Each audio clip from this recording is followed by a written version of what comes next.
What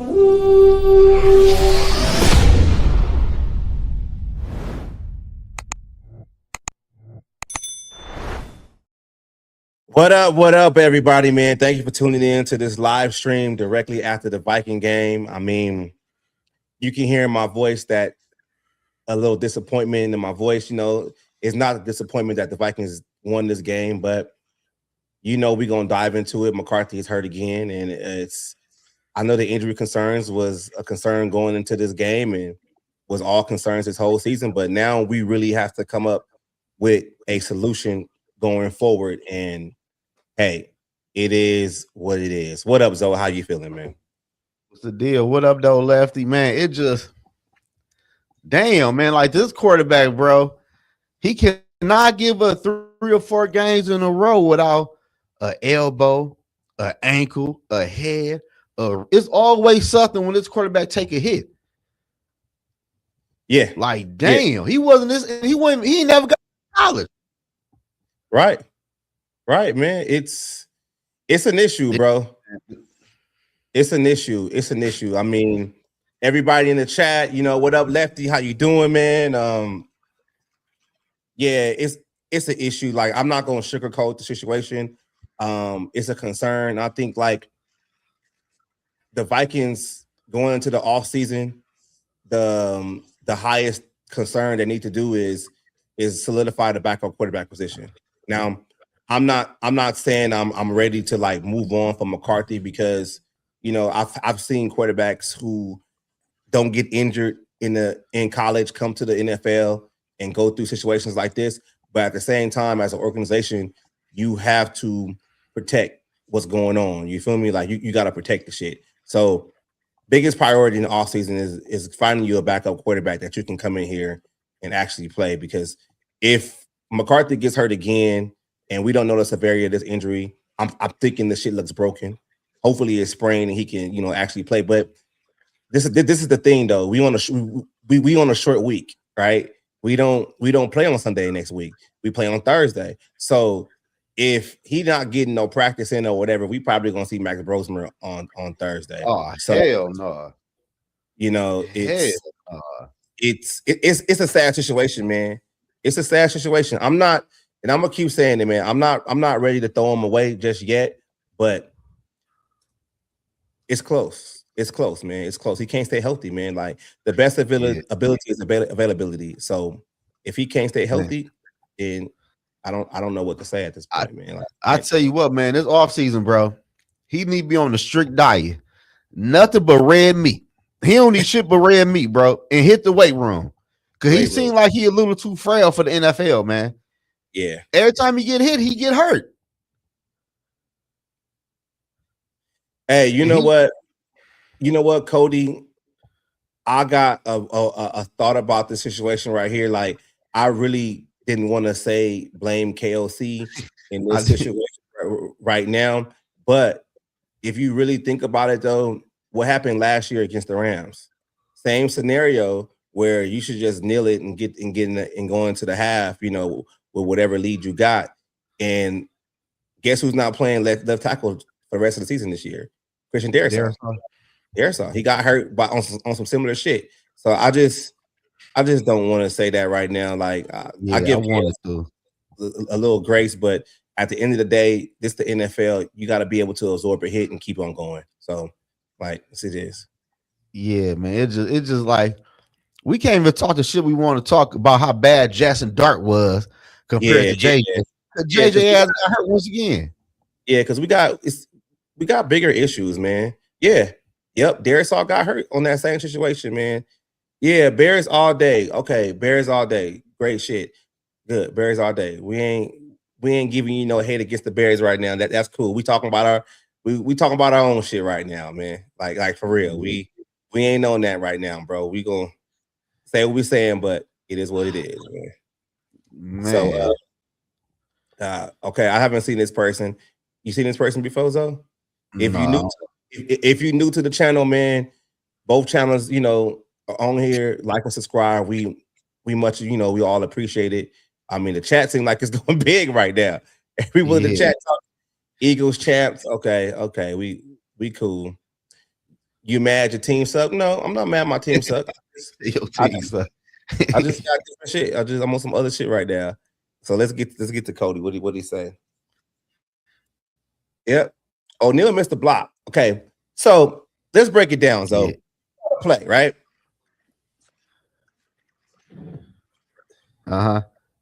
You saw the play. We talk about football, man. So it's a debate right now whether O'Neal just didn't block the person he was supposed to block. So some people are saying you're supposed to always block the most dangerous player on the other side of the ball. And the most dangerous player would have been, Burns or whatever. And Burns basically came free. I don't know what the play call. I don't know what the protection was. I mean, it's tough to say, but Burns should never be going through your offensive line unblocked. And you can just see the spot where O'Neal is just standing there. And that's the one thing I'm just like, okay, cool. It is, it is what it is. Said Minnesota house cleaning. Okay. Look, I don't want to hear no trade for Burrow talk. I don't. All right. I don't know. Zoe, you can take this first because I'm going to look up something real quick. Talk to this man about that. Man, we can't trade for Joe Burrow, bro. We trade for Joe Burrow. We giving up defensive player. We giving up draft capital. He going to F up the cap. And Joe Burrow is injury prone too. So if we don't win a Super Bowl in year one, everybody gone after that year. So that would be done. We trade for Joe B, man. And he get paid too much money, man. And this team is having like the worst injuries I've seen in a long time, bro. That's what y'all got to understand too. And trading for Joe Burrow is not going to fix the injuries across his whole team. Think about it like this though, right? On the offensive side of the ball, you already got Christian Darrisaw not playing the rest of the season. You already, got Ryan Kelly that's probably going to have to retire this season. Then you got to deal with Donovan Jackson, who had a wrist injury this year. Brian O'Neill was a game time decision because he's probably going to go on IR in the next couple of games. And then you lose Jordan Mason on the first series of the game. He's out. Fucking Aaron Jones had to beg to fucking get back in there because we couldn't get shit from Xavier Scott. Then you saw motherfucking Jordan Addison look like he almost tore his ACL when rolling on the field like that. Even though he came back, that's just offense. He got defense when you got Jonathan Bernard going for the season and Josh McCarthy's going for the season. And you're going to have to do something with your secondary because Harrison Smith is going to be going for, he's going to retire. Dude, that's too many holes. Joe Burrow can't fix all that, my man. Like, like he can't fix all that. Like, not at all. Yeah, not at all. So, hey, so this your boy, this BCJ? I don't know. Hey, we not salty, bro. Like, we not salty at all about our team. We know what our team is. We know we're not contending for shit right now. We ain't salty. We just disappointed that our quarterback can't stay healthy. What's salty about that? Healthy. Like, that's All right, damn, go ahead, Zoe. It just, man, like, what the fuck? Like a backup, like we could talk about backups, quarterbacks all day. But the main problem is we got to really look, can this quarterback stay healthy? Yeah. I tell you what, though, bro. I tell you what, next year, if this motherfucker miss more than 2 games, it might be time to move on. Yeah, hey, I feel you. I'm right there with you. When we got my man saying, first let's talk about Cody shit. Dude, we don't need Kyler Murray either, man. We're not trading for Kyler Murray either, dude. Like, that's what y'all got to understand. Some of these players y'all want on this roster, they're not outright free agents. The Vikings don't have enough assets to actually fix this team and get younger, but y'all want to trade for older players to try to fix just because the quarterback is hurt. Straight up, this is how I see it. They're going to have to try to find somebody to be a backup next year that can actually play if McCarthy gets hurt. And if McCarthy gets hurt again next year, just like Zoe said, you just move on. But you can't fucking trade draft picks for an aging player like Kyler Murray, and we already the salary cap. It just don't work that way, bro. Like, this ain't Madden. This ain't Madden. It don't work that way. You're going to have to fucking figure it out with McCarthy, or you're going to have to bring up another backup just in case. And no, look, hey, T Williams, this your boy?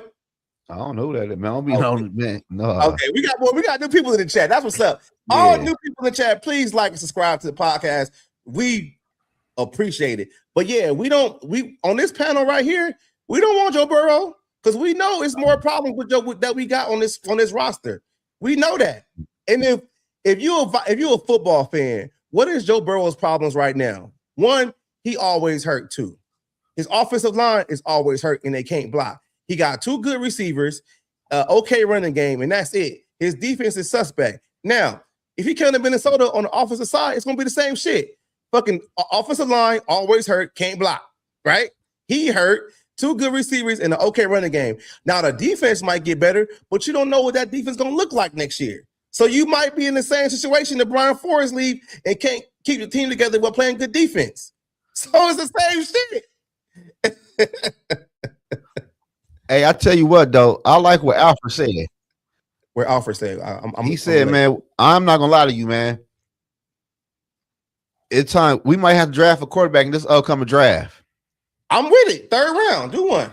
Make it a competition. I'm with it. Yeah, we might have to draft a rookie. Because if we can't develop JJ, we might can develop that quarterback, man. Because he can't stay on the field to get developed.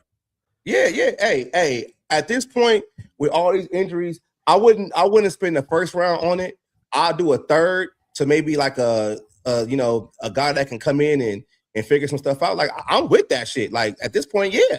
You might have to. You might have to. That don't sound too bad. Yeah, that don't sound too bad. Honeybees, what's oh my God, I ain't putting that shit out there. That's hilarious. That's hilarious. On the chat going up. Somebody said should Justin Jefferson nah, he gonna be here, man. They ain't getting rid of Jefferson, man. No, not right now. Not right now. Cody said a 6th round for Shador. They're not moving on Shador. They're not doing that. They're not doing that. They got too many problems at quarterback, and they still paying. It's crazy that people still don't understand that. Y'all know Watson's still coming back. They still owe him like a $200 million. For real. Yeah, he ain't going nowhere. Yeah. You think those will be good in NFL? It depends where he go though. It depends on where he go. Now, BJ said Deshaun Watson. You know what? I ain't gonna lie. Deshaun Watson might have some issues, but if he get cut, I'll bring his ass in here. I wouldn't mind it. I wouldn't mind. That man ain't getting cut. Shit. 200 M's. Shit. 200 M's. I mean, they already guaranteed it. They're already guaranteed it. But I'm just saying. I always liked Watson. It's just weird to me that he just fell. Like his fall from grace was crazy. He just looked like he can't play football anymore, and he can't stay healthy. So it's like, hey, y'all gotta start. Like, can we talk about quarterbacks coming in here that's healthy? Because y'all said Kyler Murray, he hurt all the time. Joe Burrow, he hurt all the time. Fucking Deshaun Watson ain't played in 2 years. We need some. You ain't lying. For real. Damn. Yeah, Andrew Luck available. Hey, he hurt too. Shit. That's why he quit, because he's always hurt. Yeah, it's crazy though, man. The injury for the Vikings was crazy this season. Crazy this year, man. Crazy. I don't know, man. But damn, we can't even talk the shit we want to talk because the quarterback got hurt. Quarterback, for real. Damn. Man. Yeah, man. That's crazy. They got to get that shit together, man. Like, man, JJ is on a thin leash next year with these damn injuries, though. Dude, Colin Kaepernick, bro, he ain't played in like 5 years, man. That's not come on, man. Phillip Rivers. Nah, we're not doing that either, man. No. Yeah, Jello Head Kelly, that's messed up. My man gonna retire, man. He gotta retire. He got hurt again. He got another concussion. Yeah, look, I'm gonna say this, and this is something that I thought about as soon as McCarthy got hurt, right? So the league is already looking into the Vikings, not in a bad way, but they just looking into the Vikings on a situation what happened with Carson Wentz. Because Carson Wentz basically played with one arm for most. Carson Wentz. Yeah. We both played, like that. And then with Ryan Kelly got rushed back. and then when he came back, he got a concussion again. Then he went on IR, and then he back again. Now, I can say this. Let's hope JJ McCarthy injury is not that bad. It's not broken. It's not a sprain. But I would understand if they said, okay, we're not going to put him out there again to play because he hurt. We already got the league looking at us for bringing players back early and getting them hurt even more. So we just going to have to wait and see, hopefully tomorrow, what the prognosis is going to be. But I can see that being a factor with McCarthy of just saying, let's just pull him right now, because if he hurt and he get hurt even more, it might linger into the next season or whatever. And the NFL is already watching this because we don't have multiple guys come back and forth for injuries that didn't look too good. So that's just how I look at it too. Yeah, Caden needs to retire. Yeah, keep Watson away from my team. Yeah, that shit crazy with him. Yeah, that shit. Get Ben Roethlisberger. Nah, man. Eli Manning, y'all. Yeah, Barber. That's exactly what I'm talking about. Like Darisaw got rushed back, and you can see he never really practiced this season. He was never really 100% healthy, and he was always in and out the lineup. And that's happening with multiple players, on this team. I'm not sure you talk about revamping the training staff or whatever, but you gotta do something because there's too many injuries on this team. Way too many injuries. Way too many. He's the Houston nasty. I just shit. That's fucked up. Our luck ain't shit. Damn. Yeah, it's bad, man. We can't even really talk about the whole game. Even though the Vikings won, man, we can't even talk about it because the injury is looming. Mitch Trubisky, hey, I'll take Mitch Trubisky as a backup. I ain't tripping. He healthy. He can play. I think he had Buffalo. Oh, okay. Man, do you see Kansas City other quarterback towards ACL? Gardner Minshew towards ACL today? Oh, that Gardner Minshew? Yeah. You playing. Hey, but okay, yeah. Look. Okay, let's scratch the Viking shit right now. Because this is something I think we need to talk about too, right?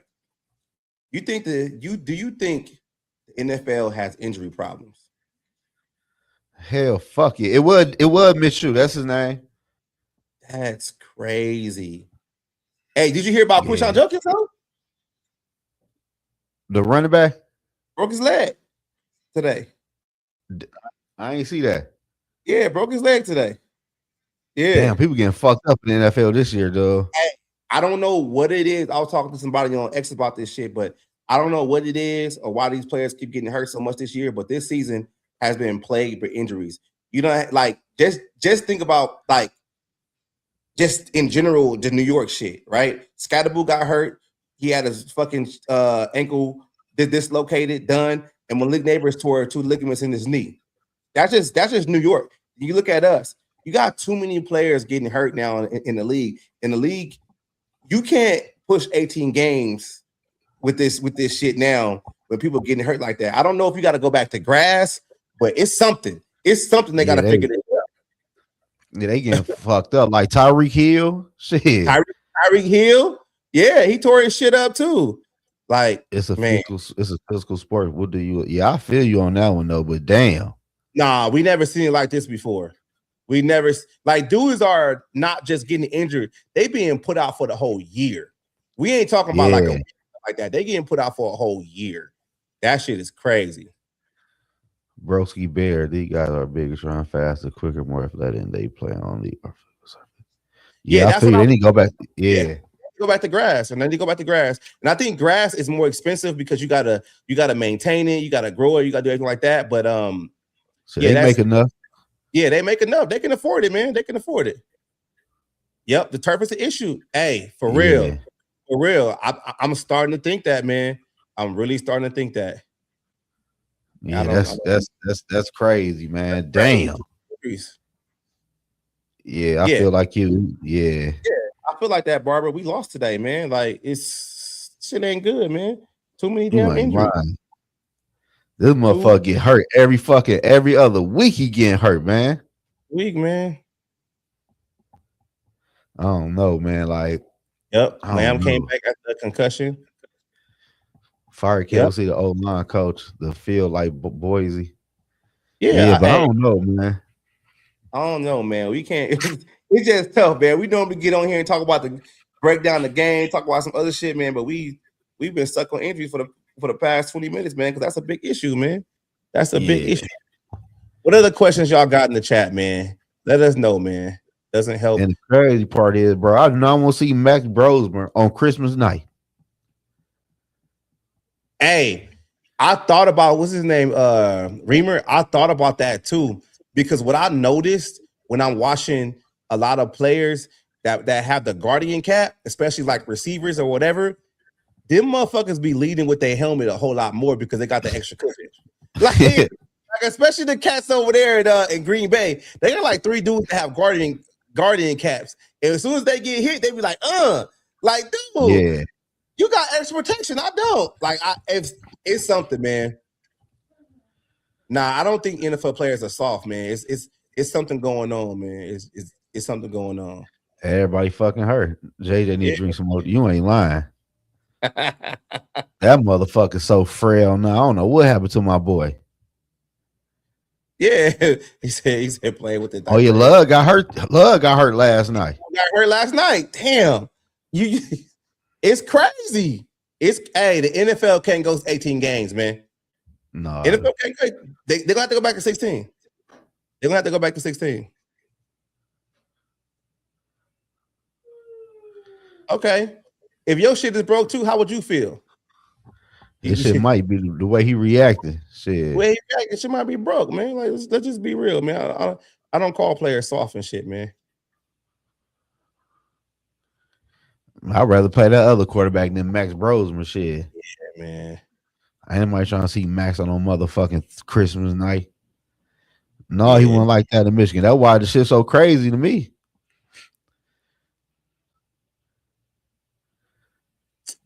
Okay, that's cool, man. That's cool. Our defense by the Packers game last game. Our defense is shit though. Our defense is straight. Defense doing their job. Y'all see what Jackson Dart? That motherfucker ended the game with 33 passing yards, dog. Jackson Dart is not good. Jackson Dart is ass. Jackson Dart is not good. I'm just like, hey, I'm you know how I do it. I'm normally like, all right, let's wait and see. Hey, y'all got the Giants got probably gonna have number 1 pick in the draft. Just go ahead and draft the quarterback. Like, this is just for real. Because Jackson Dart ain't it, man. He don't look good at all, man. Not at all. Not at all. We can't even talk shit though, man. But look at this shit though. JJ McCarthy had 108 passing yards before he got hurt. Jackson Dart played a whole game and he only had 33. Yeah, that's crazy. Right? He only had 33. Max Brosmer came in there and barely passed the ball. Max Brosmer went 7 for 9 and had 52 passing yards. Bro, you can't come on this channel and tell me shit about Jackson Dart no more. That motherfucker ass. I've been said that too. Let's just be real about that shit. He ain't it, man. But shit, Arch at least coming back next year. Huh? He said Arch Manning coming back next year. He gonna be going back to Texas. Going back to Texas.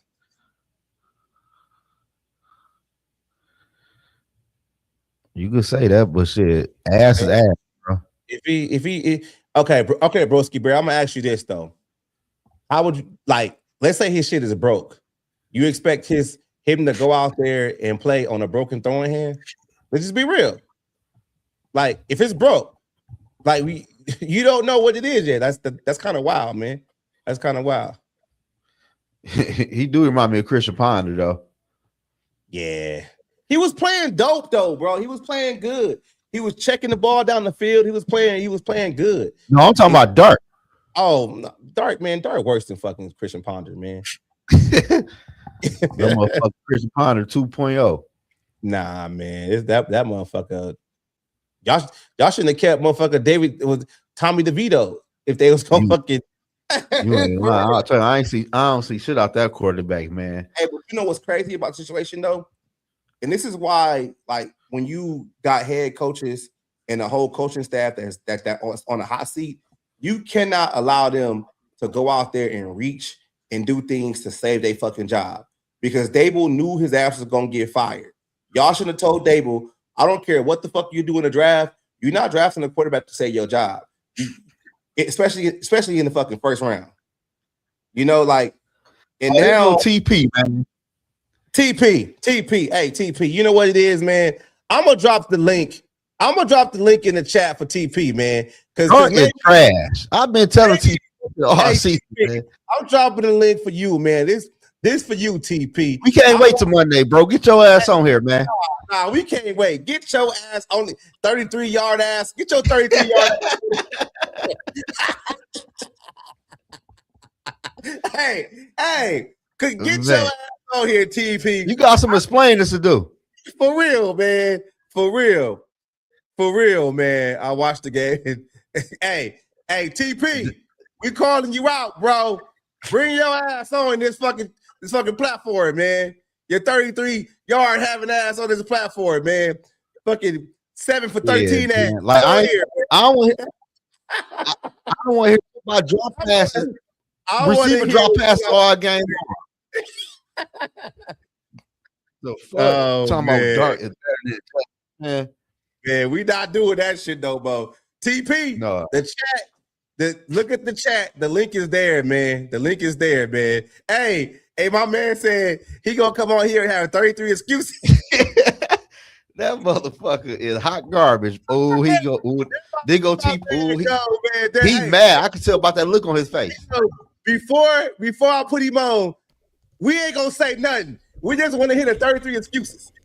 Look, I really do got to get ready for work, and y'all, I'm willing to be late for work just to address this bullshit that y'all got going on tonight. Listen, I don't understand, and y'all are better than this too. Y'all are better than this. How did y'all watch what happened offensively and really say to yourselves that it was the lack of what Dark did? We didn't say that part. We just said he was ass.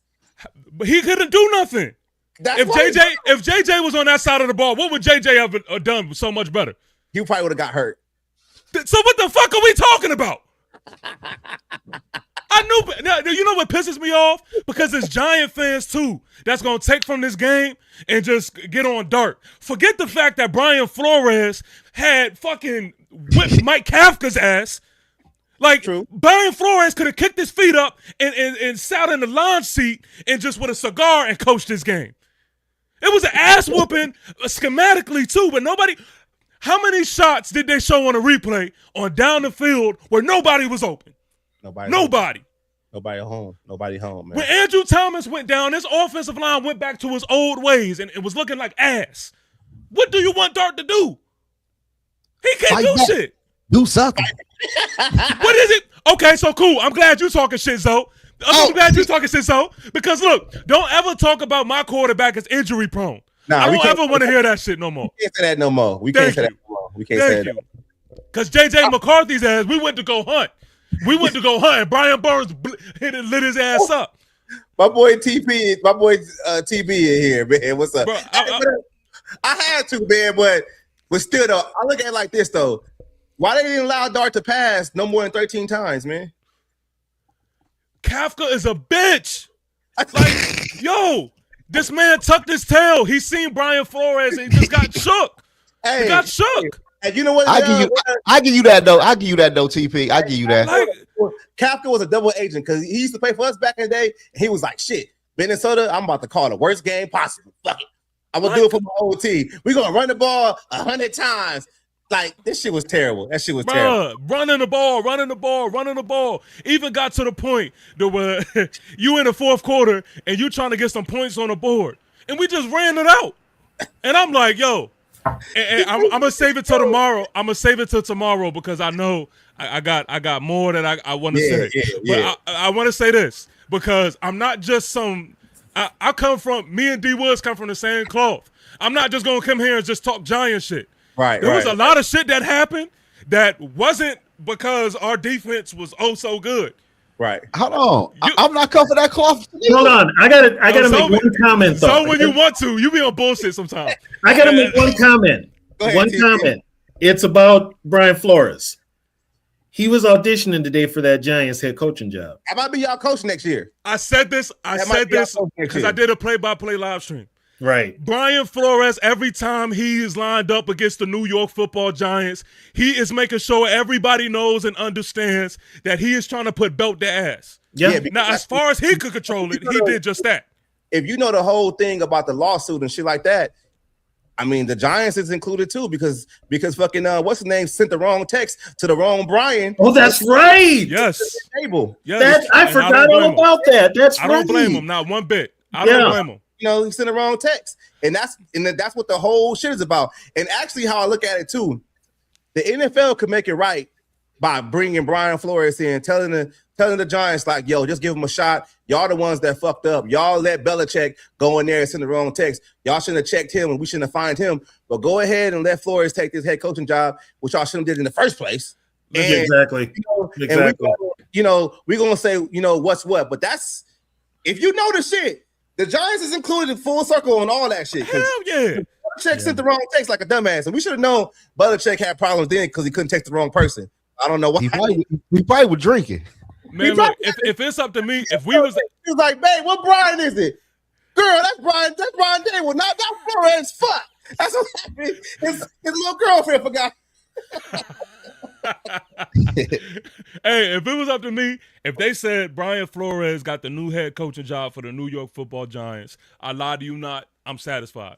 Yeah, I would be. He go crazy with that defense. Yeah, I would be. What? He's already got the building blocks for a defense that he likes to run. All he's got to do is get somebody competent to run the offense. And when I mean competent, a hell of a lot better than KOC calling the goddamn plays. If y'all get beat low, all y'all need is a quarterback. Y'all good.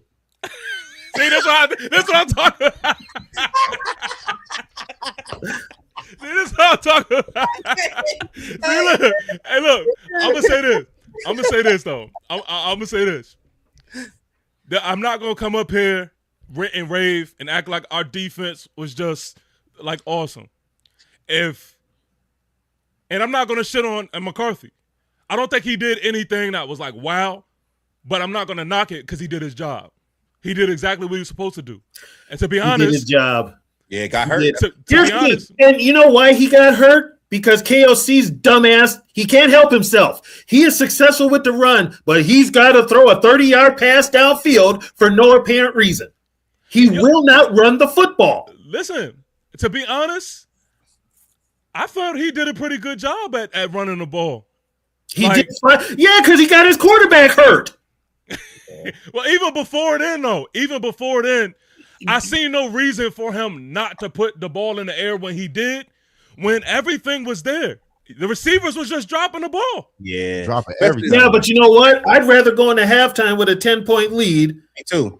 And then what happened? And then you know what you did? Burns comes off the edge untouched. Free. Unfreaking touched. I don't know how that happened. You played lineman. You played D-line, right? So I'm hearing that basically when offensive line guys, and I know because I play running back, you're supposed to always try to protect your quarterback, the most dangerous guy on the other side of the field. Brian O'Neill, I don't know if he had like cement in his feet or whatever, because Burns just goes free. Like at that point, I'm like, all right, cool. I know McCarthy got hurt and he should be able to absorb that, but if you look at the play, it was a screen. He couldn't throw the screen because y'all covered it well. It'd have been an interception. So that's why he's holding. But you know what though? On that play, he never looked to the side of the screen. His head was turned to the left. Yeah, it was turned to the left the whole play. So guess what? I mean, if Burns misses that sack, he'll never live it down in the locker room. Hold on, man. Hey, ATP. We got your boys on here, man. The Black Bear Podcast. You don't see him? What he said? Hey, listen. They keep talking about we some losers and shit like that. Let me tell you all about the Black Bear Podcast. I was watching the game, and I thought it was a good-ass game. Green Bay and the Bears. I thought it was a good-ass game, right? It was a good game. So I'm watching the fourth quarter, and I said, oh, let me go check in. I want to see what my boy's thinking right now, whatever, because the game was lit.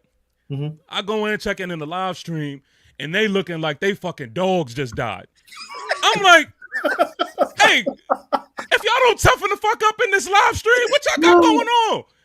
They over there sad like they already knew they lost. I'm like, man, this game is lit. That's crazy because you saw it then. I tuned in after they won, and they was like, "Yeah, you know how to fucking do this shit. You know how the Bears do it, baby. Bears out, baby." Like y'all wasn't talking that shit when y'all motherfuckers losing. No, quiet to the church house mouse, man. Hell yeah. Get out of here with that shit. We ain't capping. Hey, we ain't capping. Y'all know YouTube got the video up. I'm motherfucking bring that shit up right now. Right now on the fucking screen to show y'all. Fucking head down and shit. Oh, hey, man. Look. Again. Hey, look. Get the fuck out of here with that I shit. ain't even say nothing. I jumped in the live. I said, y'all looking like your dogs just died. This game is lit. Rob started going off. It would be lit to you because you're a fucking loser. You're going to Cancun. I said, God. God damn. I said, everything is tense. I said, relax. Y'all not going home just yet. I said, hey, that's crazy though. Hey, that's crazy. I ain't say shit about the Giants, bro. I ain't say shit about the Giants. I tuned in, Rob, because I was like, man, their Bears got a good win. Caleb showed up and they won at the end of the game. I'm gonna congratulate them. But y'all was talking crazy. If I say, nah, I didn't want to set myself up for that shit. Because I was gonna be like, I had Rody was like, hey, that was a good game, fellas. I was like, oh hell no. Nah. I ain't gonna say that shit. Because y'all motherfuckers don't act. but Rob be talking like the Bears be good all the time, though. That is my exact point. So that's crazy. That is my exact point. He was literally trying to tell me that, oh, I'm not satisfied with this performance. Like you expected something so different. I'm like, motherfucker, you should be ecstatic. That's all in this. Y'all just started being good this year. Right. Yeah. That's how they won NFC North. How long it been? Come on, man. They act like that's the Packers or some shit. Yeah, you see, look, that's all he got to say. Oh, he gonna say we better than y'all. Yeah, this year. Yeah, for 1 year. For 1 year, you're better. Rob is wild, man. Rob is wild, man. For real, Bear Down Podcast, man. It's wild. Keep talking that shit. I'm gonna bring up the motherfucking film on y'all asses. Watch. Hey, I will say, look, I'm gonna say this in closing. I do got to go and get ready for work. Y'all tricked me on getting up here and stuff. I'm gonna say this. Tomorrow we're doing a live stream. We're gonna talk about this thing in its entirety. But in order to the Bears, Black Bear Podcast, y'all are still in this thing, and I hope y'all enjoy this moment. Cause as soon as y'all asses get to packing, it is gonna be the most funniest thing in the world. Because y'all gonna, for some reason, y'all so delusional, y'all gonna be shocked about the shit. Yeah, and I'm gonna just be sitting here like, what did you expect? But exactly. And love the moment. I can't hate on the fact that y'all still marching forward. And I give them their props. It's their year this year, but I'm saying, take it from the Vikings community, take it from the Giants community. We already know how that first year goes. The first year is flowers. Yeah, let's see what you do. When that second year, let's see what you do, and everybody's got film on you. Let's see what you do when it's the second year, and everybody knows what the hell you're gonna do. He said, "This is what he said." TP, he said, "You talking because you got the number one pick." Like, come on, man, y'all the Bears, y'all blow number one picks. The Bears should be used to number one picks. God damn, they didn't have how many the last 5 years? Look, man, I try to get them to understand, and this is what I could. This is something you can never take away from me. You, as a Bears fan, and his age. You can never say that you've seen your team go to the Super Bowl and win. That's something that can never be taken from me. I've had that experience. See, you don't know what that feels like. Oh, he's a young Bear fan? He's not old enough to know what they going to the Super Bowl and winning. In 80, what's 85. That was that's a year. Okay, that's a year I graduated from high school. That's how old I am. Well, he's so yeah, that's come on. No, and you know what? And I give the Bears that defense was like no other. Yeah, but they ain't there. They ain't there right now. But let me get ready for work, man. Get out of here, man. When I stroll into work late, I'm gonna tell them it was Skull Mafia. Man. Just give them 33 excuses too. Get the fuck. I'm out of here. What up, TB, man? How you been, man? Hey. Give us your whole thoughts on McCarthy, man. What how you feeling, TB? Because you done forgot more football than us. So I don't know if I've ever seen these many injuries from a young quarterback like this before. I mean, I've seen some quarterbacks come to the league, out of college and struggle with this too. But I'm close to calling them injury prone, but it's a big concern. I mean, you got hurt because if your damn right tackle just forgot how to block. So what is it, TB? Just tell me the truth, man. First of all, you've got a coach that's putting him out there on an island and he's taking shots that he should not take. That's one. Two, Brian O'Neill needs to retire, give back some of that money, and send his ass shipping. Walter Rouse has yet to even suit up this year. He's every game, his ass is inactive. He hasn't played. He hasn't played. And I'm like, okay, but you're going to put School in there. You're going to put Brandel in there. What the fuck? You don't like Walter Rouse? What the hell did he do to you? You know what it is, Tony? It's like, y'all know I have issues across the board with this whole development situation, on this roster with the coaches. Yeah, lack of development. Lack of development because, I mean, I don't want to. I mean, Flores got his defense playing good, but if you look at the Bears and you look at what No Sean Wright is doing, he was in our building too. Like we traded him. We traded him. When we got rid of Andrew Booth. I'm just seeing like I don't understand like the game plan with they don't really want to have these young players develop. And I'm just thinking like if Brian O'Neill was going into this game and he was iffy, I would have shut him down for the rest of the season so I can see all the young guys play. He's big iffy. He's been iffy all year. Iffy all year because he had that MCL sprain. So I'm like, just shut these older veterans down and let the young guys play. And I don't think Kevin O'Connell was smart enough to do that. And that's just first of all, Kevin O'Connell should not be a head coach. It's concerning. But you're right, TB. McCarthy is taking too many unnecessary shots. Right. Here's the thing. I've told this to people on other shows. I've told it on my show. The only reason I told you Tony had a show. What's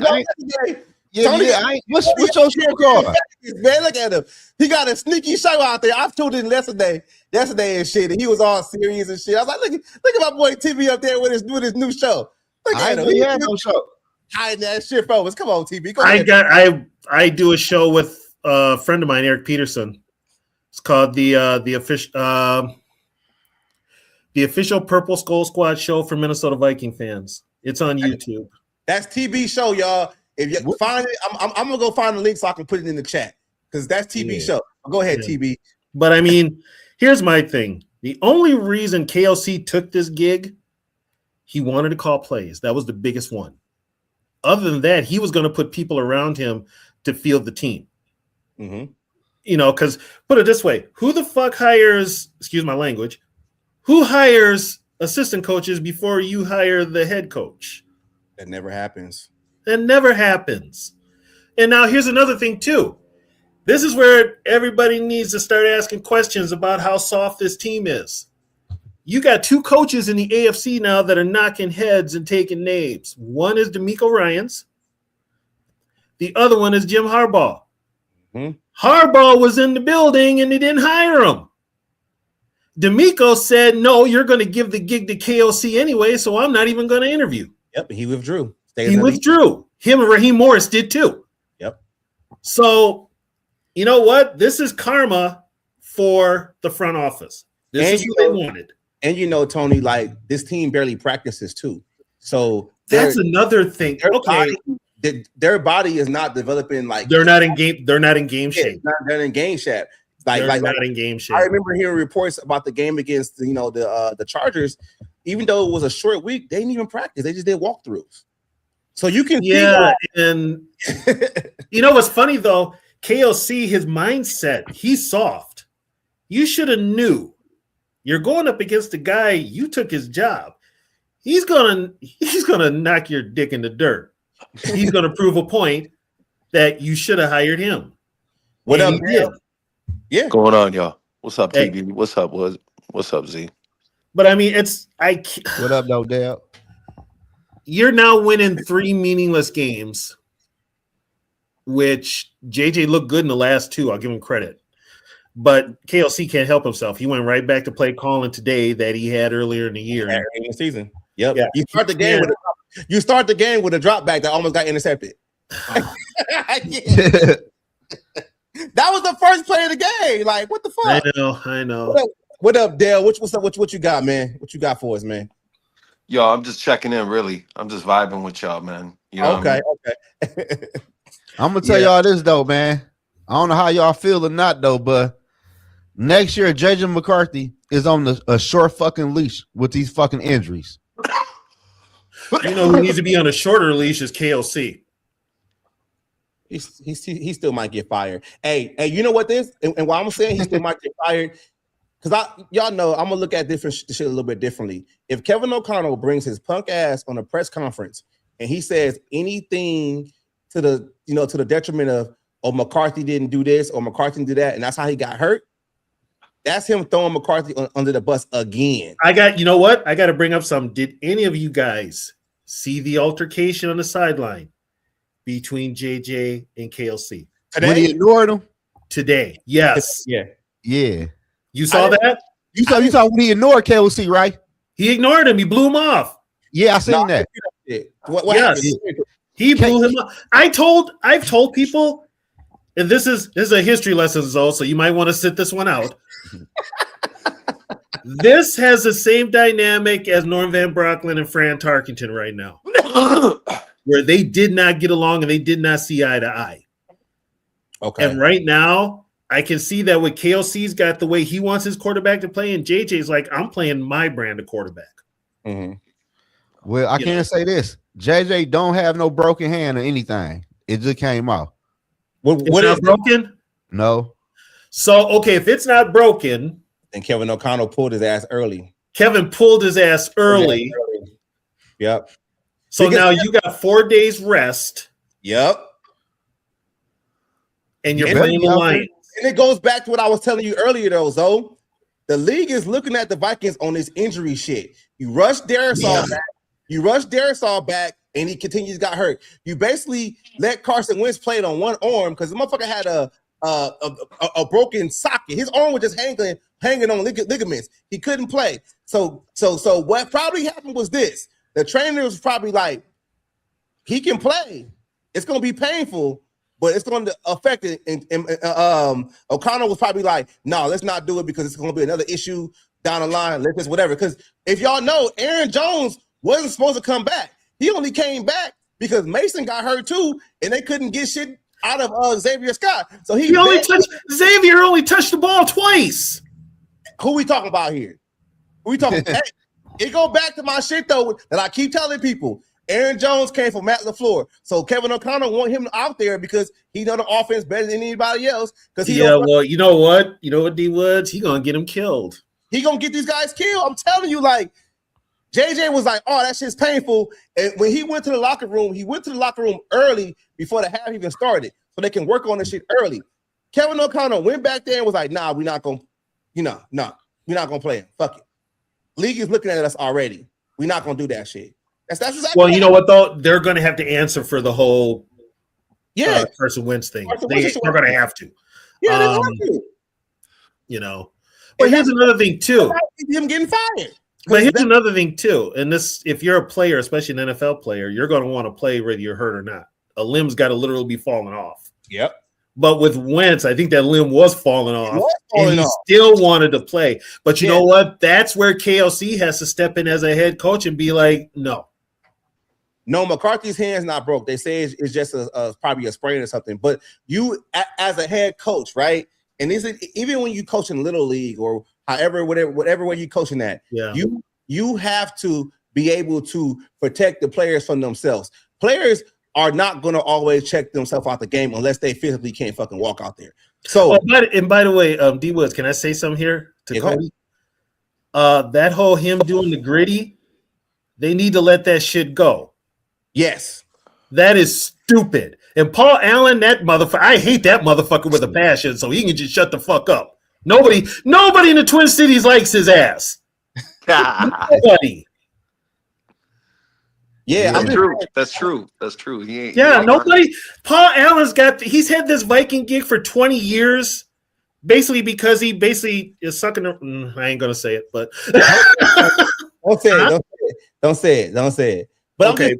it's just like it's a lot going on, and this is why I keep going back to the situation. I keep telling people online, like there's so much things going on with this team. This team's injuries is just taking this team completely out. Well, every year though, some been like teams that. are hit hard with injuries and some teams aren't. Remember, Zimmer went through the same thing too. He had a bunch of injuries, and it was to the offensive line.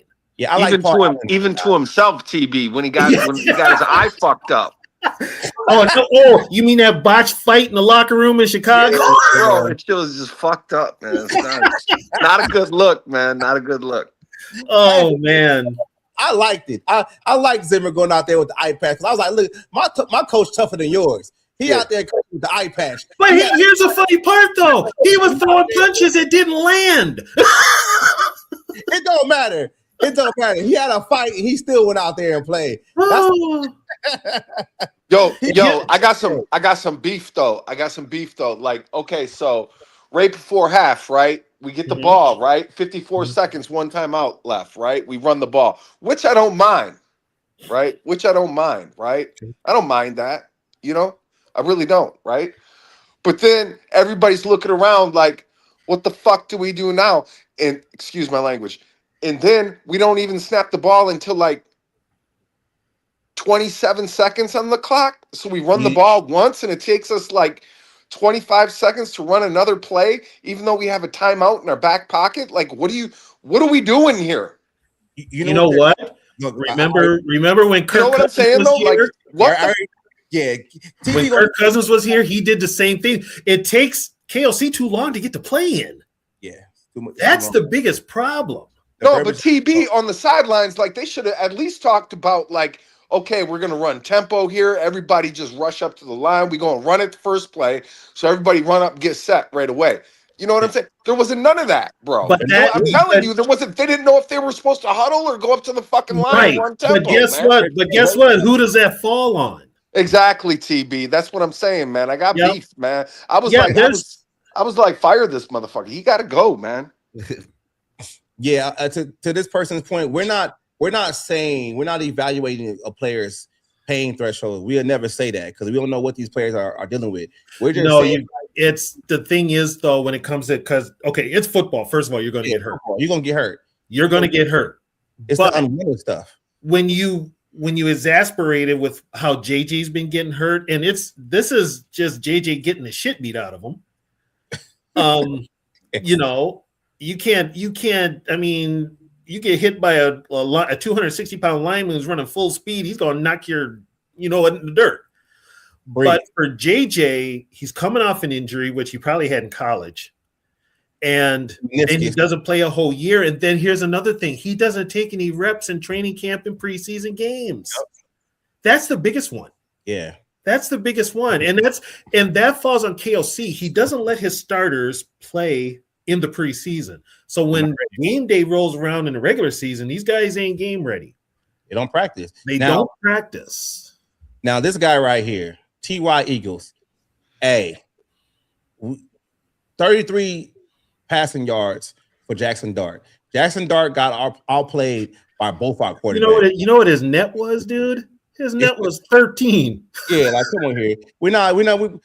Dart is ass. Not today, T.Y. T.Y. my boy. Don't do that, T.Y. Don't do that, man. Don't come in with that bullshit. Don't do that. Please, though. So let's just catch up. Yes, McCarthy is still my guy.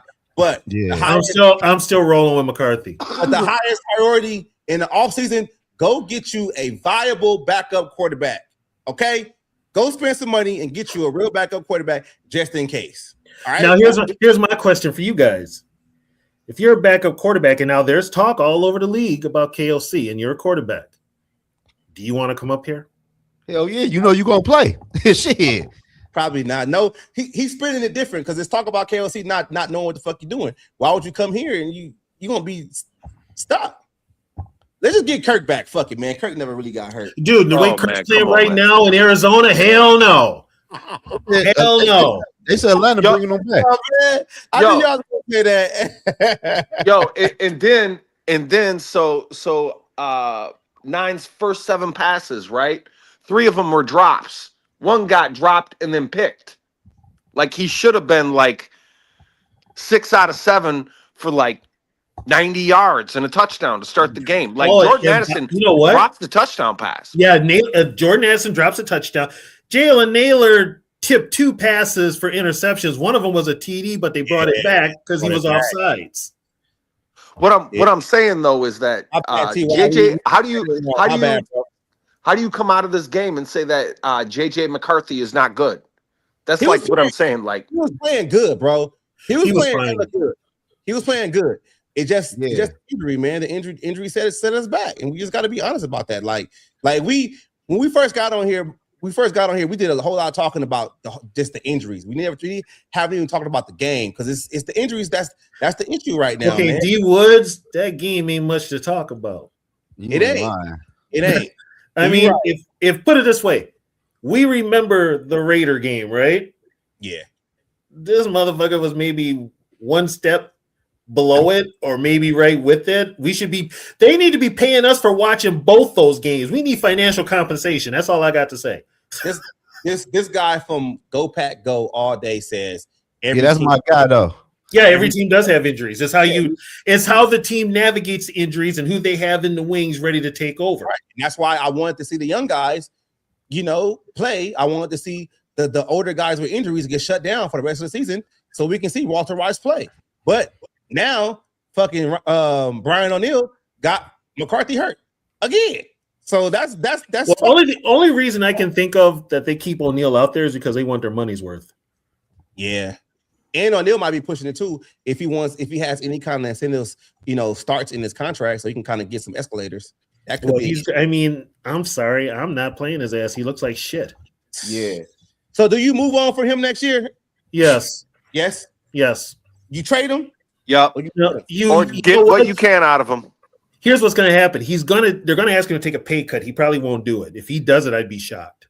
But you're going to have to cut him. Goddamn, Minshew got hurt. Jeez. Yeah, Minshew towards ACL. That's what Zoe said. It's okay, Tony. I got to ask you because you have this expertise because you see more NFL than us. Mm-hmm. Is it the grass? What's the big difference versus grass and this turf?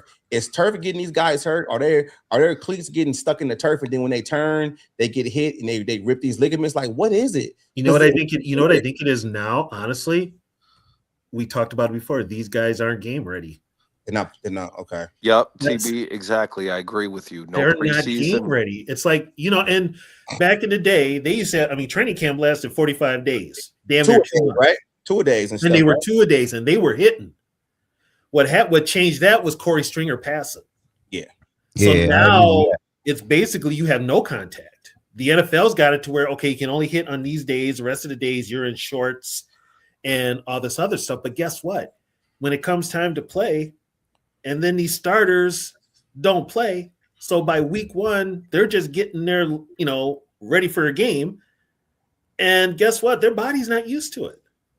Right, CB, because we got pushback, right? When we start banging and playing nutcracker drills and shit, you get pushback. Yeah. When you hit a dummy, it's air.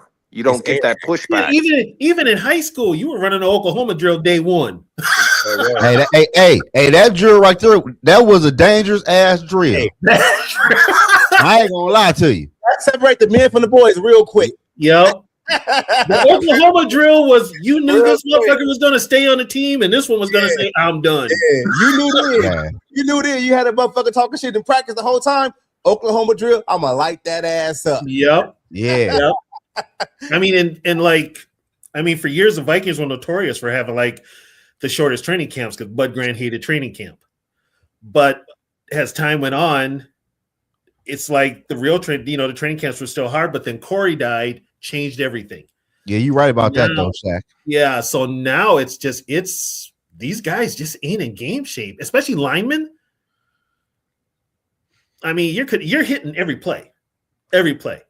So you're gonna get hurt. It's gonna happen.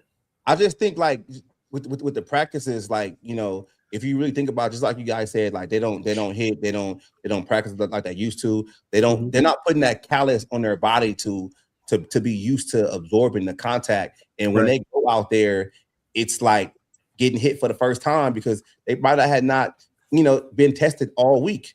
And then you see guys going out getting the concussions and stuff like that. It's just Oh, by the way, Ryan Kelly, another concussion. Done. Don't come back. Yeah. Right? Don't come back. They should have been shut him down anyway. Shut him down. Because hey, you know why I want to shut him down? Because I want to see what the young guy got do. And now you forced to put the young guy out there anyway because Kevin O'Connell decided to bring these guys out. Like, come on. And I'm gonna put this out there. We need a center next year because Jurgens ain't very good. Hell yeah, of course. You don't think we can put Brando there or just keep Brando as the number 666 lineman on the team? Well, Brando can play every position now. He can play every position. But I mean, the time he did play center, he actually did pretty good. So do I really want to test that on a permanent basis? I don't know. But I would look and see if there's a center out there that I could maybe make a trade for or sign cheap. Yeah. That's what I'm saying. This team got too many goddamn issues and holes to fix. That's why Joe Burrow is not a goddamn option. Stop saying that shit, dumbass Viking fans. Well, you know what? Burrow's not going to be an option now because it sounds like Zach Taylor is going to stay. He's going to stay in Cincinnati. But he don't like Zach Taylor, right? Yeah, but you know what? Zach Taylor operates that offense for him. He lets him does what he wants. He lets him do his thing on offense. So he's not gonna. I mean, he ain't gonna rock the boat if it works for you. I mean, come on.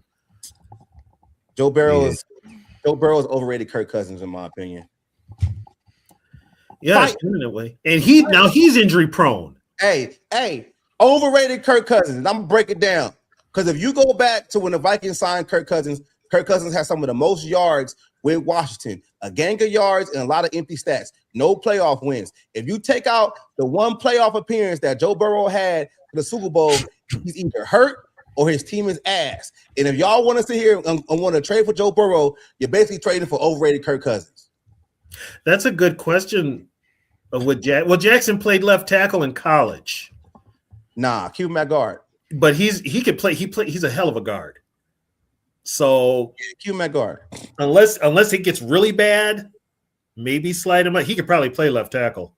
But right now, I mean, he's dominating at guard. I mean, that's one bright spot we've had this year.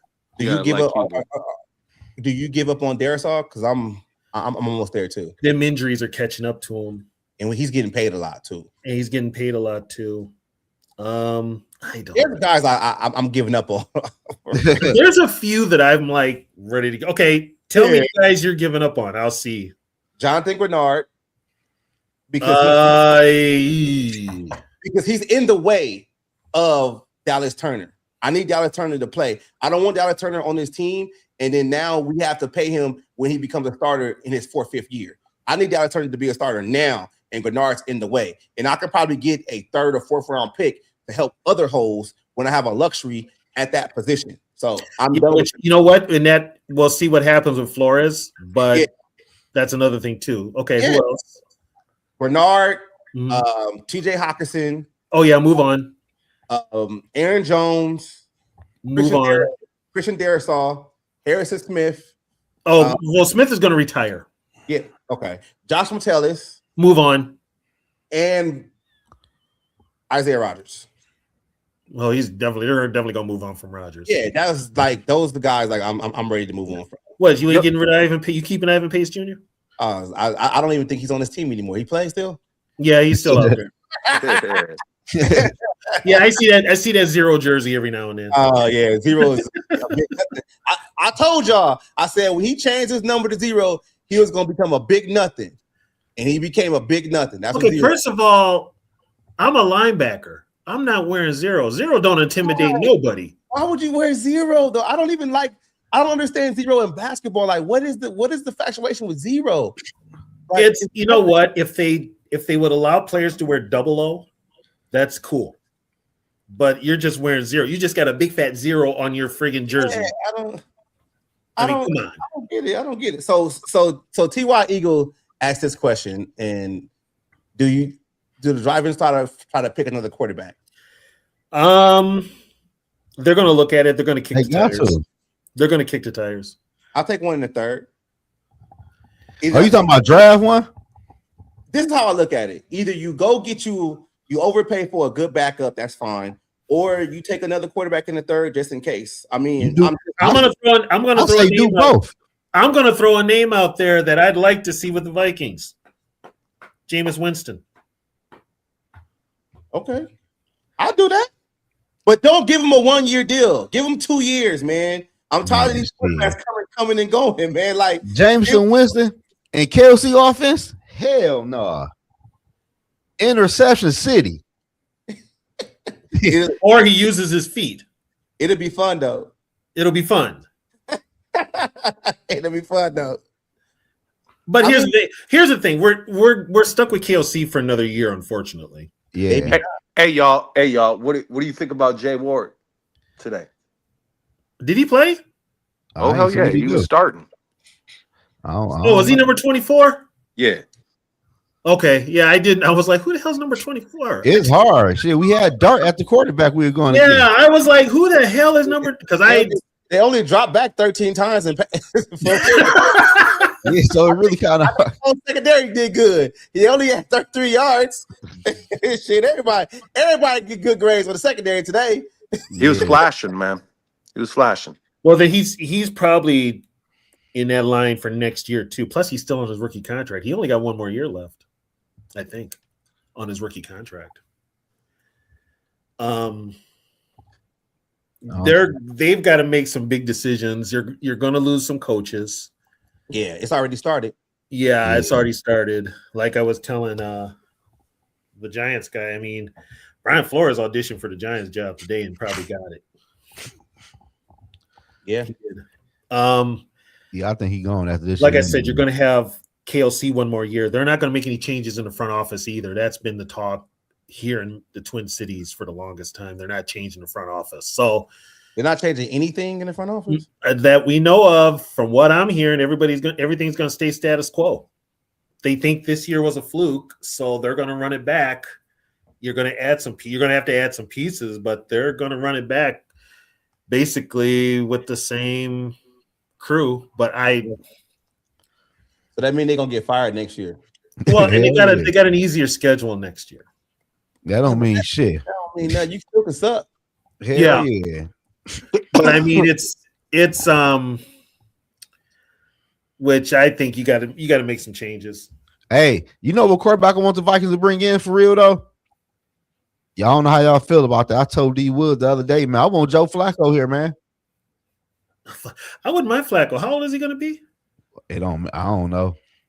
But I want him here though, so he can help develop JJ and the rest of the young quarterbacks though.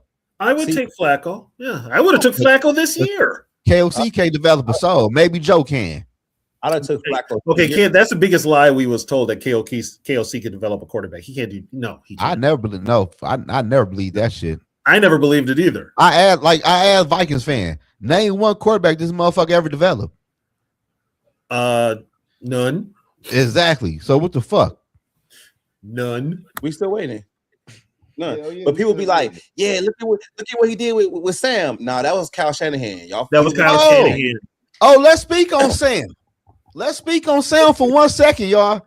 Sam Darnold was playing in a big game with the Seahawks with 2 interceptions, but he made some crucial throws, and they beat the Rams to take the number 1 seed. Oh, can I say something about that game? What? How the F are you going to call that 2-point conversion a lateral when it was all year that play has been a forward pass? I think it did go backwards though, didn't it? No, it did. It went off versus helmet. It went off versus helmet and bounced in the end zone, and they called it a fumble recovery. He said Shaheed saved that game, not Darnold. But Sam Darnold still made some crucial throws to win that football game. If Sam Darnold made that throw for the 2-point conversion at the end of the game so they can win it. He threaded the needle through some linebackers. Like Darnold's not a bad quarterback. He's actually the perfect quarterback for like an offensive coach like KLC. But okay, let's see what he does in January. But TB, my whole thing is this though. Sam Darnold never played bad in Seattle compared to when he was in Minnesota. Yeah, the bad. He never had the Lions game. He never had the Raiders game. He never played as bad here as he is in Seattle right now. You know why though, right? Yes, I know why. Why? They run the football. Exactly. Yeah. They protect them by running the football. Now, I want to talk about this dude's question right here. He said that they fired Spielman out of nowhere, so there's hope. You know what? That is true. That is true. That is true. Yeah, because when everybody knew Zimmer was getting fired. They wanted to keep Spielman in another role. But they did. Yeah, he wouldn't do it. And Spielman was cocky enough that he was the ear of Mark Wilf. So he figured he was safe. I mean, bring him back. Bring Spielman back. I'll bring him back. No, do not bring Spielman back. No. Why would you bring did good. Why wouldn't you bring Spielman back? Fuck no, dude. Hold on, wait. Overall, Spielman draft about a B- for real. No. What? No, really? What's so bad about Spielman? He took Mike Hughes over fucking Lamar Jackson. Okay. When we needed a quarterback. Oh, they had Kirk. I don't give a fuck who they had. No, okay, but you no, fuck that. I'm too sick to deal with this. Don't argue with me on this issue. Fuck that motherfucker. Let me say this though. Dale. This is why I gotta break it down. So if you look at Spielman's drafts before Kirk Cousins in the contract, right? I would say his hits were like at least like 70%. But when they got Kirk Cousins, they was forced because they didn't have the money to spend in the offseason for free agents. So they had to reach in draft picks, right? Look at the draft picks right after Kirk Cousins. They needed a center. They reached and took Bradbury. They needed another cornerback. They reached and took Mike Hughes. Before that, Spielman had great draft classes. Hold on. I got to say something right there about Bradbury. Bradbury left Minnesota, and he's now an all-pro with the Patriots. Because Kevin O'Connell. We know that. So is what's his name? Ingram. But what I'm saying is, dude, you know who else is in New England starting? Vidarian Lowe. We didn't even let him play. Yeah, we traded him. Vidarian Lowe. We drafted him, and then we traded him. Who did he play? He's a guy. He was a tackle. He was a left tackle. He was a left tackle. Yeah. Quasi drafted him. That's why I be on people's head like, oh, Quasi can't draft. Kevin O'Connell can't coach. And he has Thank you, Cody. Thank you. I want Louis Reddick here. G Wood. I don't like him. See, you a motherfucker. Yo, this is my. Man. I don't like him. This is my. I don't like him. I'll take Adrian Wilson. That's why I Adrian Wilson. Oh, he was a Cardinal, I believe. This is my biggest beef with Spielman. Okay, this is my biggest beef with Spielman. So you can talk about Rick. Go ahead. This is my biggest beef with Spielman. He's counterproductive. You got a defensive mind head coach, and you draft strictly offense for like 8 years in a row. The only defensive player that we took 2 corners in 8 years. What you mean? Through the whole draft? With Spielman. He drafted Anthony Barr. He drafted Eric Kendricks. He drafted Trey Waynes. No, I'm talking about That's what I'm saying. Past that first year, he drafted no fucking defense, man. No, but listen. But I will say this though, Dale. It's counterproductive. You're going all offense. You have a defensive fucking coordinator. But look though, Dale. I will say this. Drafting fucking defensive ends in the 3rd round time and time again. We draft defensive ends in 8 years. 8 fucking years. We drafted Danielle Hunter. We drafted Danielle Hunter. Bro, that was after Danielle Hunter, bro. I'm telling you, we took Bradbury over Jeffrey Simmons. We drafted a fucking wide receiver who ran a 4.67 40.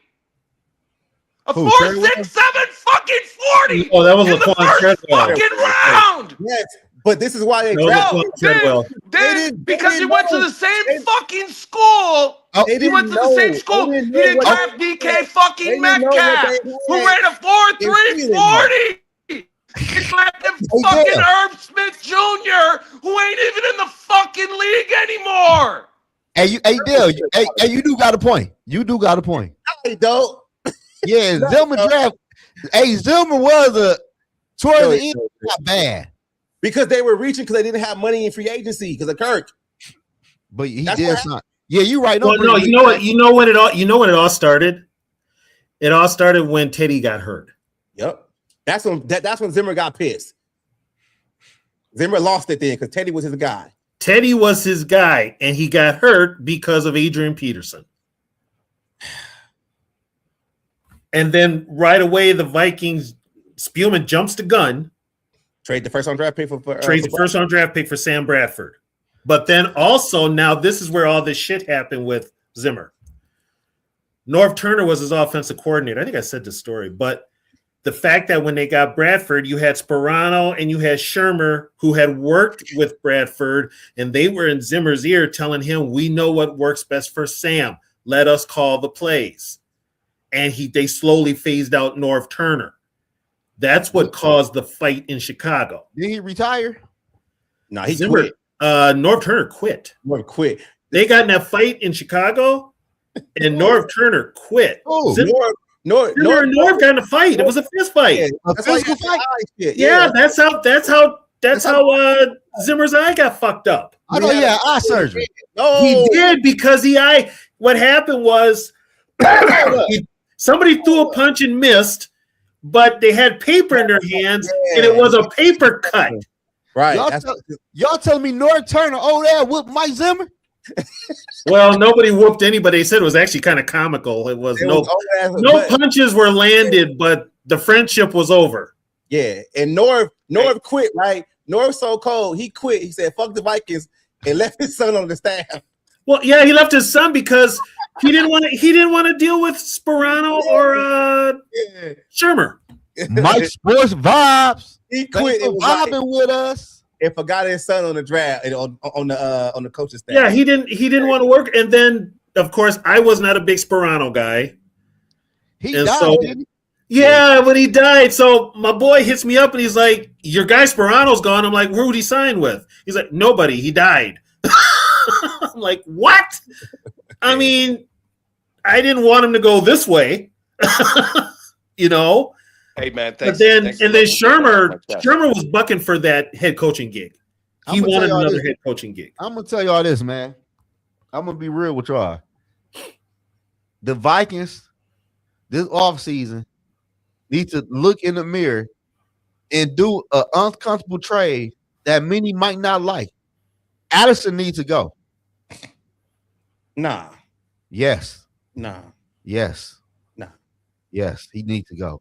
You get more bang for your buck right now if you trade Addison. You know what, though? I'll tell you what. This year, Addison's production and his suspension and shit.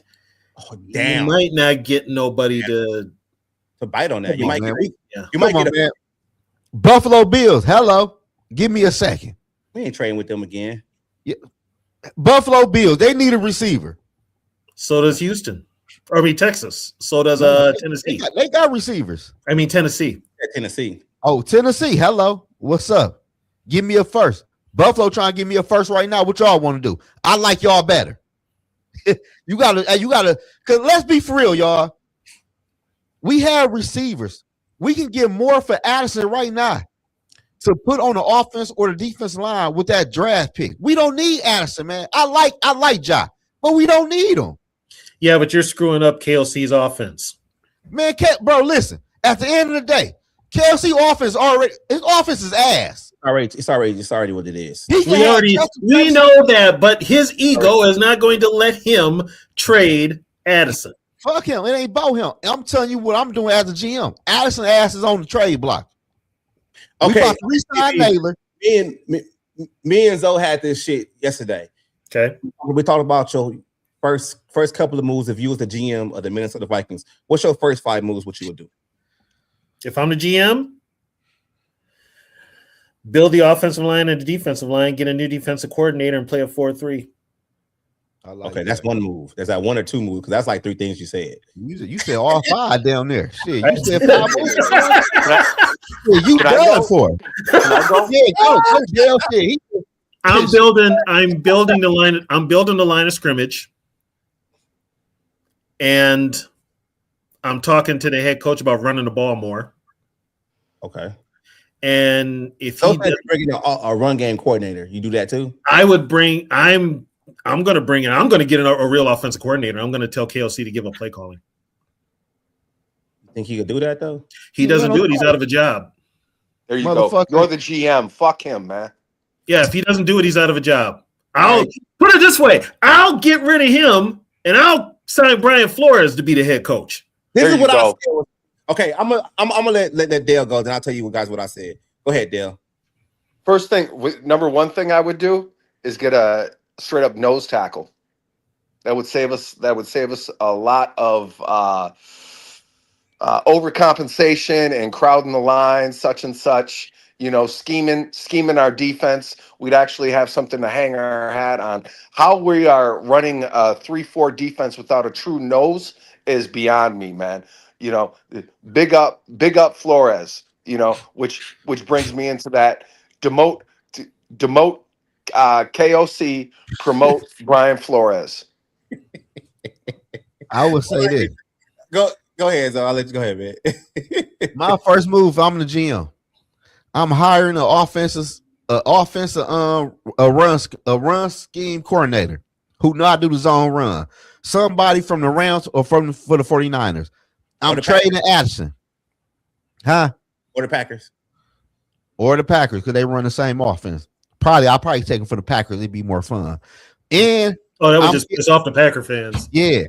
And I'm trading motherfucking Addison, and I'm trading TJ in a package deal to Buffalo or to Tennessee. I don't know if anybody will take TJ. He's older. Man, shit. Hey, listen here, man. You give me a second round pick. You get both of these motherfuckers. You hear me? For a two, you better give me a fourth with it too, or something like that. Yeah. Whatever. I don't care. Get his ass out of here. And I'm bringing in I'm drafting a big ass defensive tackle, and no matter what, I'm drafting Caleb Down from. I hate to say this though, from Ohio State. I hate to even put him in my I don't like Ohio State players. Is he a true nose tackle? No, he is safety. Safety. Best safety. He played to me honestly. He played like my man that died, that got killed in Washington. Who? Sean Taylor. Sean Taylor. He played like Sean Taylor to me. Oh, shit. If that's the case, he's going to get flagged every other play. Hey, that boy right there is a dog. And I'm drafting the quarterback, and I'm drafting the receiver. Ty Felton is going to be receiver number 3. Jalen Naylor, receiver number 2. And I'm drafting the tight end, drafting the runner. Let's go. Hey, Zoe, Shaq said never go into sales. Yeah. Man, shit, I don't put y'all know what's crazy? Hey, you know what's crazy about the whole shit? Crazy about this whole shit. I told y'all this shit 2 years ago. Trade O'Neal, trade TJ. Y'all told me you just want to trade everybody. Listen, you got to trade people when it's time to trade people. That's the Minnesota Vikings problem. They don't know when to move on for fucking players. Why is Hitman still on this motherfucking team? They don't know when to move on from players or coaches. Yeah, that's the Vikings problem. And I'm trying to fix the raggedy motherfuckers. Yeah. Now, this is what I would do. Now, my first move is pending what Brian Flores wants to do. All right. I go to Flores and I say, hey man, what you want to do? We just got rid of Mike Pitton. Mike Pitton is gone. He's not the assistant head coach anymore. I'm willing to make you the assistant head coach on this team. I forgot that motherfucker was with us. You forgot her. I forgot about him. Yeah, he's still there, right? So I'm getting rid of Mike Pitton as the assistant head coach. I get that job to Brian Flores. You're gonna love this, Tony. You're gonna love my scenario. All right. Okay. So you tell Kevin O'Connell, Brian Flores is the new assistant head coach. This is what it is. Y'all make decisions together on how y'all want to revamp this, whatever. But Kevin O'Connell, I need you to go out there and go get you a new offensive coordinator and a new O-line coach and bring in somebody that can help out with the run because we need to protect McCarthy from getting all these injuries, right? So keep that in mind. That's what I do first. Then I'm releasing Aaron Jones, and in the draft, I'm drafting if Jeremiah Love drops to us, I'm drafting Jeremiah Love. If it's Caleb Downs, I'm drafting him. If not, I'm taking the corner from LSU. After that, that's my first moves. And let's say the Vikings have a season to where they start like 1-5 or whatever. Let's go back to the conversation we had with Brian Flores. Now Brian Flores is now the assistant head coach. You fire KOC mid-season, and the coaches that Brian Flores had a say into bringing in on the offensive side of the ball are new. They're not really Kevin O'Connell's first hires for his guys, because you already told Kevin he had to get a new OC and he had to get all his other things. Now the team is basically under Brian Flores because you gave him the assistant head coaching job, and it doesn't hurt the team down the line if you fire Kevin O'Connell, because Flores will just be taking over because he's already assistant head coach. And the offense is new anyway because you told Kevin O'Connell to do that. That's what I feel could happen. Y'all like that? Yeah, unfortunately, we're stuck with the dumbasses that are going to be calling the shots, and this shit all makes sense. But yet, we're going to have these idiots making these calls. That's what I would do. That's what I would do, and that makes sense. You protect yourself because if Kevin O'Connell is going to a situation next year, and let's say he's on the hot seat for multiple situations, right? You make Brian Flores the assistant head coach. You're basically telling him, "Hey, you're the next guy in line," and the team won't be like, "Oh man, you fired the head coach." You'll be like, "All right, cool. Then we rolling with B-Flow." Like, okay, put Remmer's question up because it's interesting. Where's it at? Yeah, Grigson is like the second. He's like the assistant GM, but Wes Phillips has the OC title and doesn't do a damn thing but get coffee and donuts for the coaches meeting. He doesn't call plays. He sits in the press box. He probably says what scheme the offense is in and stuff like that. But on the field, it's KOC calling the plays. So I don't know exactly what the hell Wes Phillips. Nobody knows what Wes Phillips does. Like I said, I think he's the coffee and donuts guy for Monday morning meetings. he makes sure he brings the coffee and donuts for everybody, huh? Yep. But I mean, Grigson is the one that, and let's be honest, Grigson is the one who told the Vikings to sign Kelly and Fries. Right. That was a bad fucking move. Yeah. Bad fucking move. That right there is fireable. But Kevin O'Connell was the one who said he needed a whole new interior offensive line when he really didn't. He just needs to call better plays. You know what he needs is a new offensive line coach. Yeah, that too. Like, man, listen, man, the Vikings need a whole new everything at the end of the day, y'all. This shit, bro. Burrow gonna come and fix everything. Bro, that shit. Okay, first of all, who was the dumbass that started that whole Burrow? It was a post on the internet because he said he was unhappy. I don't give a fuck if you unhappy, motherfucker. You can pay $55 million. You better be happy. The fuck you talking about? We just got out of a big contract for a quarterback. We ain't gonna get into another one. I keep telling people that when you have to pay the quarterback, now you have to make sure you hit on every draft pick, and that's hard. Joe Burrow, we already over the cap, $35 million projected for next season. So we're gonna bring Burrow. What Burrow getting paid, like 45, 50? Yeah, 50 something. So how you gonna absorb that contract? You gonna have about $87 million. You need to strip off this roster. My man say, hold on. Oh. I ain't gonna fuck it. I ain't about to say shit. Fuck it. Say it. No, I'll read the chat. Oh, I see it. Oh yeah. I see it. We do. Dale in the chat. Dale, show your face one time, Dale. Show your face, Dale. Look, what you talking about? You talk about? People. What are you talking about, man? Don't do us like that, nah. Don't do it like that, man. ATB. You gotta send me the link to your channel. I don't know what the fuck you even said. Send me the link. Oh, I'll send you a link.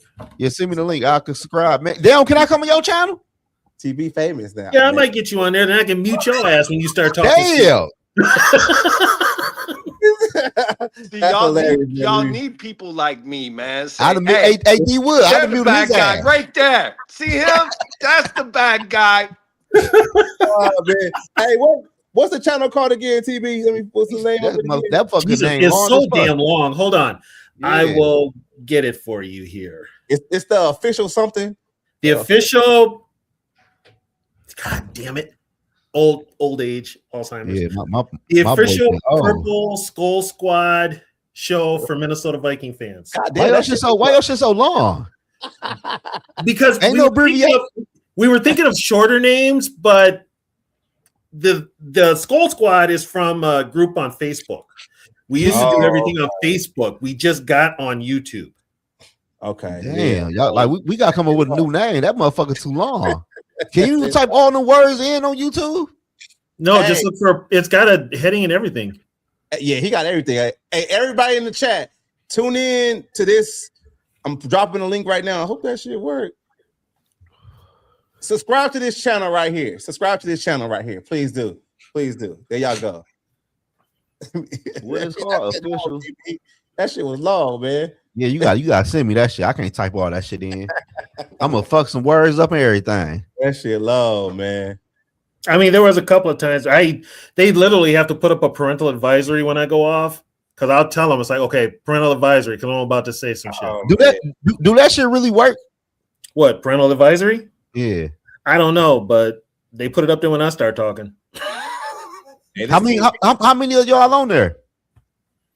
Right now, it's just me and Eric. There was me, Eric, and another guy, Bill, who is probably he might come back. We don't know. Right now, it's just a two-person show. There you go, TB. Barber just said he subscribed. Everybody else in the chat, we got 69 people out here watching live right now. So can y'all please go to Tony's channel and subscribe? We put the link right here. I know it's a long name, but I am gonna do this, but I just got to find the people to do it with. I am gonna do another. I want to bring back the vintage in some sort of way. You should put me on that name. bitch. But another name. You should put me on that motherfucker. Who? Me. For what? Come on, man. What you gonna do? Just take up space? You gonna be drinking? You drinking that old shit? You know. Hey, we know Zoe only know from what 98 on up, right, Zoe? 98. That's it. All the rest of that shit, I don't give a fuck about. 98. I done reached back. I kind of know a little bit more than 98 now. So it's like I want to keep that going for Catch. Okay. And remember him, yeah. And so I'm thinking about it. I just need to find somebody to work with me. Right. The other guy, Bill, he knows as much as me. So we were just gonna have that type of show. But yeah, I want to bring back like the Friday night one where we just would bullshit. Oh man, that used to be fun, man. Yeah. The Friday Night Lies, for real. All I did was just sit back and listen to y'all bitch about Spencer Rattler. Hey, man, that was a crazy time. Oh my God. It was a crazy time. Hey, it's Spencer Rattler, man. This man said he's the best quarterback. I'm like, wow. We ain't doing that shit tonight. So yeah, there's a ton of stuff going on. If I don't do it, I'm definitely going to do it next year. I just got to find the right co-host. Okay. So I need somebody. See, here's the thing: I need somebody to basically control the show like Catch did, and ask the questions, and I feed off what they say. Right. I'm better as a sidekick than just running the whole damn thing. So I mean, if you guys want to do that, what the Venice show? If you want to bring it back some sort of way, we'll give it another name, but I can't do no Venice show. I ain't gonna lie to you. Yeah, you're not in the running there, so you might as well just sit this one out. I'm gonna sit this one out, boss. Nah, you could wait, who said Sarah? What? Oh, Sarah. Yeah, Sarah. Yeah, Sarah, she's still around. Yeah, I seen her on X the other time. Yeah, she's on X. Yeah, but yeah. So but this season, I mean, this season's a wash. So it's a disappointing season because I tell cats like, man, they be like, oh, you gotta. It's a development year. This wasn't a development year for me. My whole thing this season, going to the season, was we gotta go to the playoffs and we gotta win a game. I didn't care how they made the playoffs. They could have fell in the playoffs. I don't care if it was like 9-7 or however it is. Made the playoffs at the wild card, get in there and get a playoff win. I mean, this this season's been a setback, and this has been really disappointing, man. It's like I don't know how you run this back without changing some things around this organization. You can't just run this back as is. It's gonna be the same situation again. Like you need to make wholesale changes. Yeah, you got to. And I think it starts in the front office, but everybody's friends are in the front office. Trust me, I've heard about that. So I don't know who you get rid of. The only one that could be the scapegoat could be Kwesi. They're gonna fry Kwesi. Could be the scapegoat. But who we got in here? Who we got coming in? I just heard the boop. Let's see what we gotta say. Here come the biggest Kirk Cousins supporter. Oh, for God's sakes. Don't put that bullshit on me. That's all you, brother. Yeah, how you feeling, man? Let us know. You watching your boy Kirk Cousins right now against Arizona? My bad. That was a couple years ago. But now, how you feeling about this Viking game, man? Hey, TB, you said this a long time ago. We should have never did this competitive rebuild shit. We would have been so far down the street. Thank you. I did say that. I'm over this shit. I ain't gonna lie to you. I did Not say gonna lie that. to you.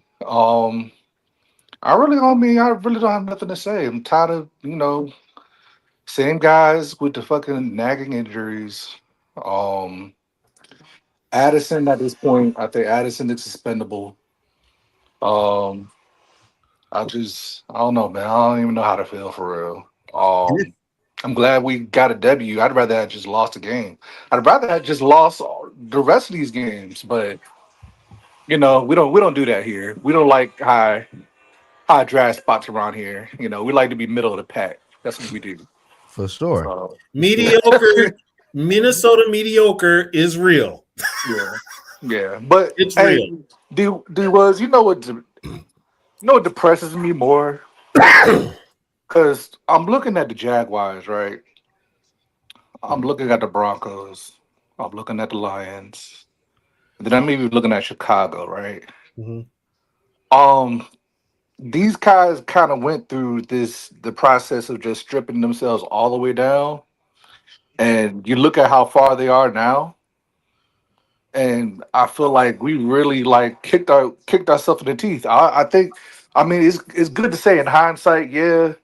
We there's no way we would have known. But it's just like, bro, how many times we got to keep doing this, man? Here's the thing, and this is the thing with Minnesota. This is the thing with the Wilfs. A full rebuild doesn't put asses in the seats at the stadium. Of course, yeah, they got to get the money. I know how they. I know how they work. And that's the only reason. Because guess what? Ryan Poles was going to get the GM job, but he wanted to blow up the team, including get rid of Kirk Cousins. Mm-hmm. That's why they didn't hire him. Can you imagine, D-Woods, if you would have seen the Jaguars and the Lions in the possible Super Bowl?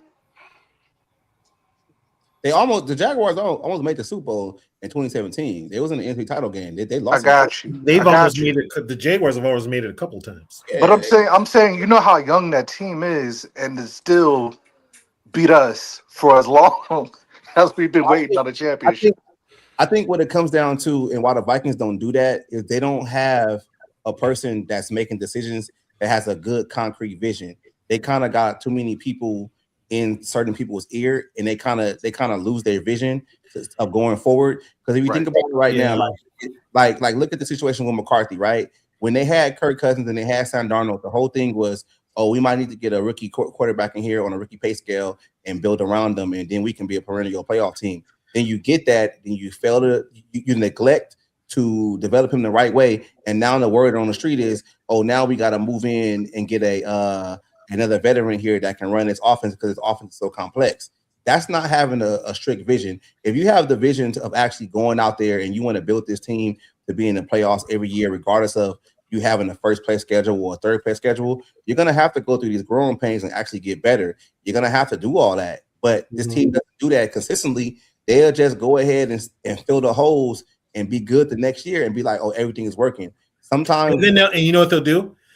like they did when they won the 13 games. They ran it back without any changes. Yeah, Here's the biggest problem with the Vikings.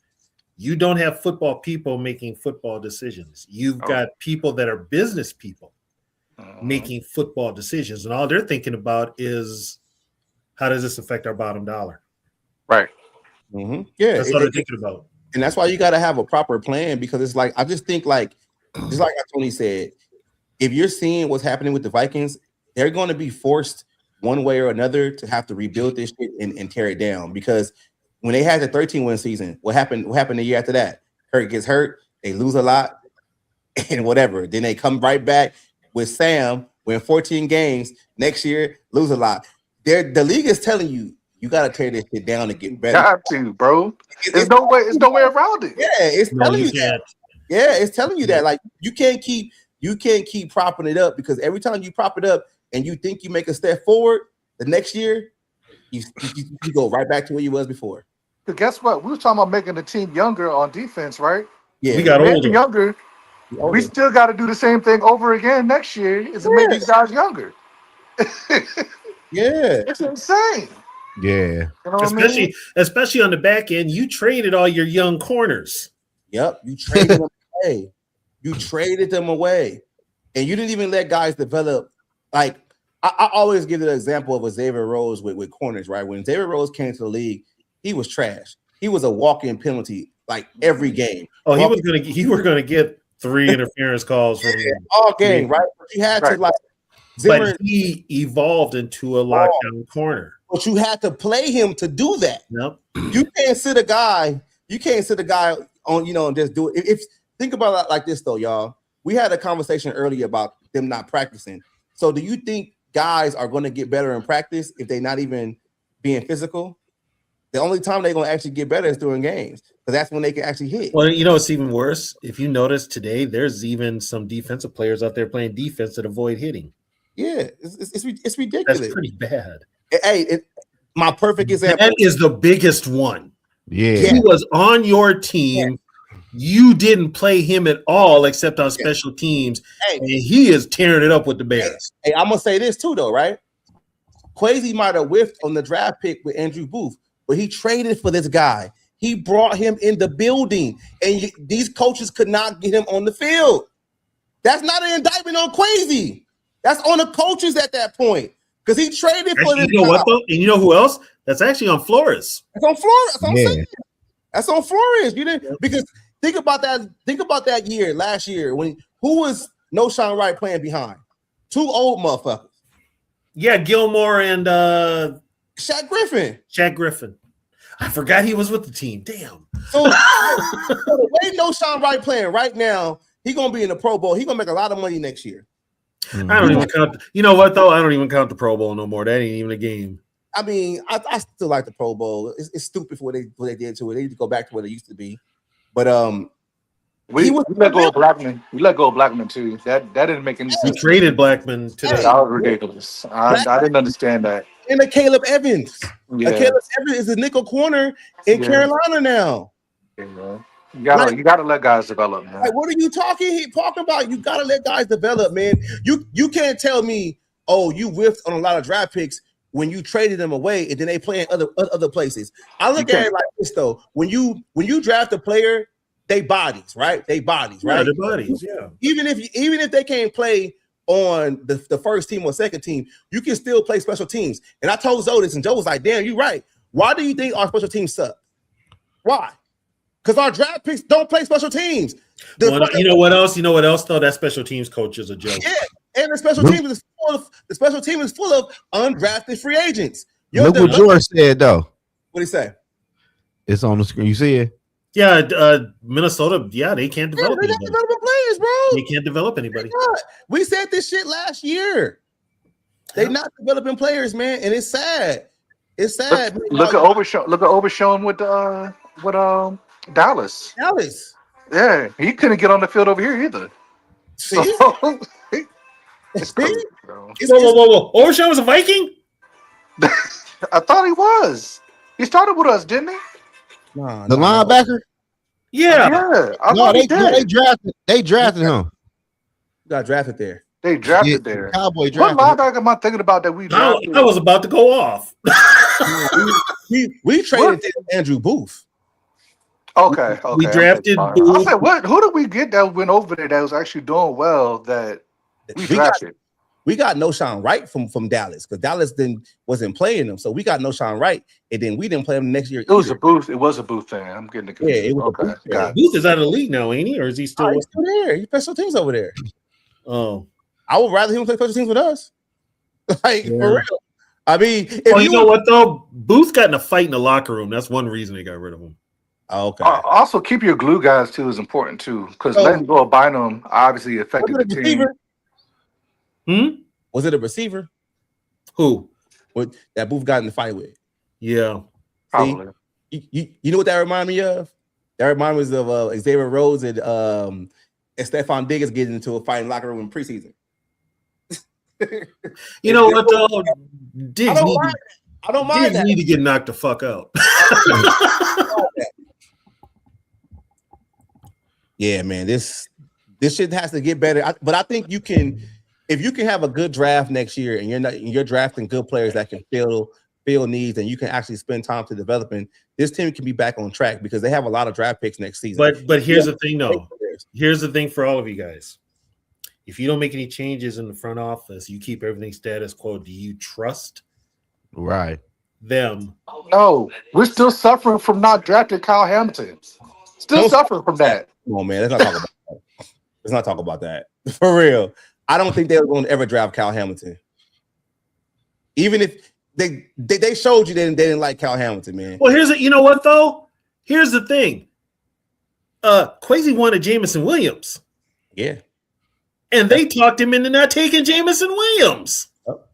That's who you wanted at that slot. Yeah. So it didn't matter. It didn't matter who you could have got at the 12 spot. It was still going to be better than who we got. If I'm Kwesi, not really.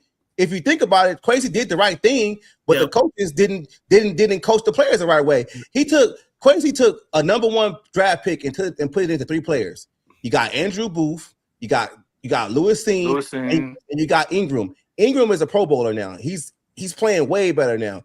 Then you traded Booth away and you got Noshawn Wright. So if you look at it in reality, Kwesi did the right moves. And here's a bitch. Zoe-N got a friggin' ring with the Eagles sitting on the damn sideline. I still like Zoe-N too coming into the league, man. I just think they you know what though? I felt he was coming off the injury, but then they started him in that preseason every game, and he looked lost. I thought he was a byproduct of what was a great defense. So that's what I thought. I think what happened was because he could freelance a lot in college, and he couldn't do that when he got to the NFL. And then, he had outstanding pressure that you was getting from the front. So, your job is already easy. You know what I mean? I still think that she can play no more. But y'all got to think about this, though. Harrison Smith blocked a lot of the safeties development in this for us, too. Harrison Smith, I'm going to tell you something. Harrison Smith should have retired 3 years ago. 3 years ago. 3 years Hell ago. Yeah. He retired 3 years ago. So that's how I look at it. I just feel like this though. When you draft a player, it's sink or swim. I'm gonna put you out there. Either you're gonna get better or you're not. You can't keep not playing players just because they don't know the system or not. Well, and here's another thing too. You got to have coaches that are willing to put in the time to work with these guys. Brian Flores, he doesn't like rookies. He likes veterans. Exactly. Dallas Turner could have been way further down the road than what it is. And you know what? This is the problem I'm having with the Dallas Turner situation, right? So Jonathan Grenard is not playing. He's gone for the rest of the season. I want to see Dallas Turner play just the amount of the steps that Grenard was playing. Why are we seeing Eric Wilson playing the outside linebacker rushing and Dallas Turner is on the bench? Well, no, you know what? They got Dallas Turner in pass coverage. Yeah, like I don't want to like why? I don't want him in pass coverage. I need him to do what he's supposed to do. That's why I said one of my things was put this defense into a 4-3. I'm moving Dallas Turner to defensive end. I don't understand it, man. Like Dallas Turner needs to get some snaps, man. We're never going to see what player he can turn into if you keep him on the sideline and you keep putting other players to play that position for him. Like it's not working, man. It's not working. But you know what? If you notice with the Vikings, though, they've got their favorites. Yeah, they do. They've got their favorite. That's the sad part. They're going to be a favorite team not playing in the postseason every year with their favorites. It's gonna be that one team that's not playing the postseason because they can't figure things out. The development. Steelers got a safety. I think honestly on defense, I mean, as far as expendability, I mean, the only guys I'm really keen on keeping is most of our young guys. I think I'm gonna keep Redmond.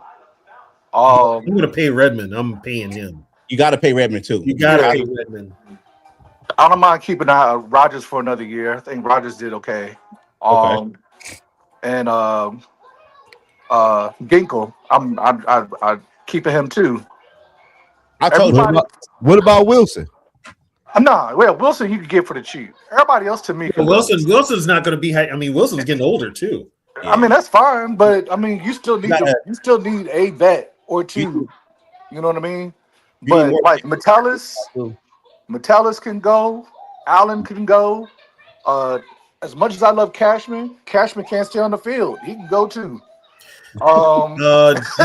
You didn't hear this from me. He got a little substance problem. Oh, okay. Oh, yeah. He like messing around with that white girl. That's what they call it, huh? That's what he do. That's why he hurt a lot. Okay. Oh, is that why his jaw so? Never mind. Yeah, probably so. That makes some sense. That makes some sense. But it's like there's a point where you got to move away from these older guys and see what you got with these young guys, man. You have to, because if you don't, like, this is why these young guys aren't ready to play. You gotta find a way to get these guys out there and playing, man. You can't just keep putting. For the love of God, hey man, you got to find a way to get out that Darisaw contract at this point. It's a wrap, man. It's a wrap. I don't think he was healthy this year for real though. He wasn't healthy. He came back too soon. Even worse. It's a wrap. It's hard to heal like that, bro. And it's especially for his size. He's had knee injuries and he's had that severe groin pull, that groin tear. Yeah. Them motherfuckers is hard to come back from. This reminds me of Khalil. Khalil could not stay on the field. I forgot about him. Yes. Could not stay on the field. And I'm like, okay, he's good when he plays, but when is he going to play? Well, yeah, that rookie year he was fine, but then that every year after was terrible. It's been the repeat. Kept declining. Yep. Yeah. Which was embarrassing. You got to find a way to get out of that, bro. I'm sorry. You got to stay up front. His brother was a way better. His brother played like 12, 13 years in the league, never got hurt. And here's Matt, every other play getting hurt. Yeah. Bronco just fumbled the ball. Yeah, they're losing by 14. Yeah. Sean playing getting clowned by the Jags. Okay. I see it. So if y'all had a choice, right?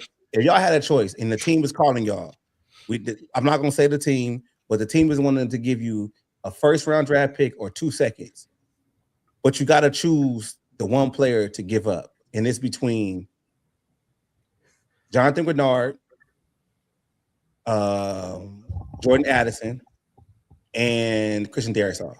Who would you? All three can go. Well, who would you only do one? I do Grenard. Shit. I do Addison. Grenard could go too. Okay. Hey, Grenard had a down year though, y'all. We got to start talking about that though. Okay, yes. First of all, Grenard should have had at least 13.5 sacks. He missed about 10.5. Yeah. But he got the pressures though. I thought we liked pressures. But he couldn't finish it. They get people paid around here, But no, I mean, Dallas Turner's supposed to be the younger version of him. So that's why I give it to Grenard. And they're not playing him the way they should. The way they should. Yeah, that's my biggest gripe, man. Yeah, they're not. I mean, this coaching staff they're either tone deaf or their egos are just to the point of they don't listen to nobody. I think it's the latter. I think it's the egos. Well, we know it's the ego with the head coach. Yeah, the head coach is a joke. He's a joke. We know it's the ego with the head coach. I knew it was going to be bad when he said he was calling plays. First thing out of my mouth was like, "Yep, Red Children's 2." But that's the other thing too with right? With Addison, Naylor's been out playing Addison all year, dog. So it was like for me, Addison for today. except for today. This is the thing with Addison though. We seen this before. We seen a number 3 receiver play good in limited spots, and then we move him to the 2, and then he can't do it. That's the same thing that happened with KJ Osborne a couple of years ago. Like when he was a number 3, he was dope. He never missed any plays. He never. When he was number 2, he just when he became number 2, he just couldn't do it. I know the defenses are looking at you differently, but this is what I would do. You already got Addison for 2 more years under cost control, because you can put up the 5th year option or whatever. If you can try to find some kind of way to re-sign Naylor and then tell Addison Naylor y'all gonna split number 2 reps, I would do that, because I just don't want to pay Naylor the number 2 role, and then we get him, and then next thing you know, he ain't number 2. He really a 3. What are you doing with the growth of Felton then? Felton would be a 3. Felton be a 3. I think I believe in Keenan McCardell. Every receiver Keenan McCardell's had since he's been in college at Maryland with Stephon Diggs to Justin Jefferson. I'm with you. I think, but that's why. But I'm with you on that. But that's why I say Addison is expendable to me. We can get somebody taller, bigger, faster that could do some of the same things that Addison does. Yeah, but you know what I'm saying? I even think Addison might have lost a step too. I mean, maybe that's neither here nor there. Nah, he ain't lost a step. It's a bad. You know what though? Here's a question though. Because I'll tell you what, Mercado might leave too. Yeah, he want to be an OC. He wants to be an OC. Yeah, he want to be an OC. So I'll tell you what, if move him up to OC, the one we got don't do nothing. No, you know what though? It's not his fault, because the one calling the plays is the head coach. What does West do? West doesn't do nothing. Yeah, he does. He gets a coffee and donuts for the coaches meeting on Monday. Somebody got to do it. You know, KOC ain't doing it. Somebody got to get up, man. But I mean, it's if you're in the front office too, you're probably going to call KOC in there and be like, "You're going to have to give up play calling." You got to reevaluate. There's no way you can't go into the season next year and not have any kind of changes with the coaching staff or changes in the front office. You gotta do something else, because if you do, it's gonna be the same shit. And I think that's with all of us here. We don't trust this Viking front office to make those changes. They're going to stay status quo. And they've already put out, I mean, I'm already hearing reports up here from all the news people. They're going to stay status quo. They're not going to change anything. Yeah, that don't give me much hope for the future of this team. I'm just going to be honest. Yeah. In order for you to get better, you got to start having uncomfortable conversations and uncomfortable decisions. That's just what teams got to do. And if you can't do that, you're gonna stay in purgatory. We're gonna still be the same thing where we make the playoffs every other season. You know what though? Well, not in Minnesota. They love mediocre. Let me tell you. Man, you gotta make the tough moves, man. Bro, we about 1 or 2 bad contracts from becoming Washington for a couple of years ago, where they would just come to this team to get paid, bro. You know what I mean? That's where it's almost there. He said West did anything because he got a DUI. That's true. That's true. Now that I think about it, he might not be getting the coffee and donuts on Monday. Yeah. He might not be doing that. That might be Josh McCown. That's another one where I feel like that's a conversation you got to have, because if you look at Josh McCown, when he first became a quarterback coach, that was Bryce Young's worst year. And look at McCarthy, look at Brosmer. They're not developing anyway. They're not developing at all. You gotta bring in somebody who has a reputation and is known for developing a quarterback, because that's the end all be all with this team, is making sure that McCarthy is developed the right way first. That's what they gotta do, man. Like it can't be. But the problem is, like, you're right, D Woods. But the problem is, you've got a bunch of people in the front office who basically they're relying on what KOC does because they don't know the sport. And that's the thing, though. Too. I'm glad you said that, because that's like when you don't know about a car and you go to a mechanic, or somebody comes to your house and you know about plumbing. They can tell you any damn thing of how to fix it, because you don't have no expertise. You just know you want it fixed. So they can say you got to do X, Y, and Z, and you believe it and you pay for it. And somebody else who knows, say, you pay for that shit, they got you. Then you don't know. But it's like we already in the gotcha stage, though. We already there, because this is 4 years in. That's what I'm saying. Like, It has to be some kind of you're 4 years. Here's the deal: 4 years in, no changes. Matter of fact, he's gotten worse in some things. Yes. You're not going to get any better. So if you think if that front office thinks all of a sudden they're going to put together a run like they did the year before, that wasn't it even ain't happening. That wasn't a run, Tony, because you lost.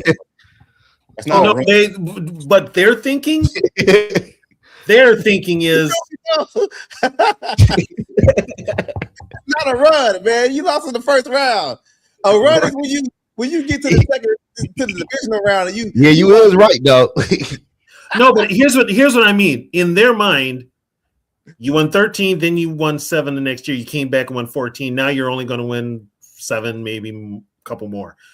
But if you come back next year and you put up 12, 13 wins, they're going to think that's a successful win. They're going to think that's successful. That's not a successful. You didn't. I know it's not successful. It's not, man. Don't yell at me like I'm the one making these goddamn decisions. And for the love of God, can we not do any more Green Bay leftovers, please? I think I'm over that. Oh, that will never stop. I like the shit. I like that. Never stop. Never. Nope. I like that. No. Put it this way: as soon as they're ready to get rid of Josh Jacobs, he's gonna be a Viking. Right. Don't wish that on us, bro. don't do this. Don't do that again, bro. I'm just saying. So, who's your first pick for next year, bro? I haven't even looked at. We got so many needs. I mean, Are y'all on the Jeremiah Love train? Like it seems like everybody else is. All I want to do is run the ball, and play defense. Now here's the thing: if you get Jeremiah Love, you gotta run the ball. Does ball. that mean that KLC is going to run the ball? No. Because okay, hey Tony, but listen, we got to think about this. If we do get Love, it don't matter what KLC gonna do because KLC gonna get fired mid-season anyway. I hope. So when the new people come in, they have a nice running back at the 1-2 spot with Helmet Mason. Yeah, like people say, don't get Love because I don't give a fuck. KLC not gonna survive after next year. Yeah, but you know what though? You got to get through those first 6 games to get. I'm just saying, get the best player available because he ain't gonna be the one doing the shit. It's gonna be somebody else. Exactly. He ain't gonna be the chef cooking anyway. After about 10 weeks in. This is the thing how I look at the Love situation, though, right? You had Crazy revamp the interior offensive line and do multiple things to make the run game a whole lot better this season. And Kevin O'Connell still said, "Fuck it, we dropping back 45 times." You get Love. That'll be the second time your head coach said, "I don't give a fuck what y'all doing in the front office, trying to help me out. I'm passing." And Zoe's right.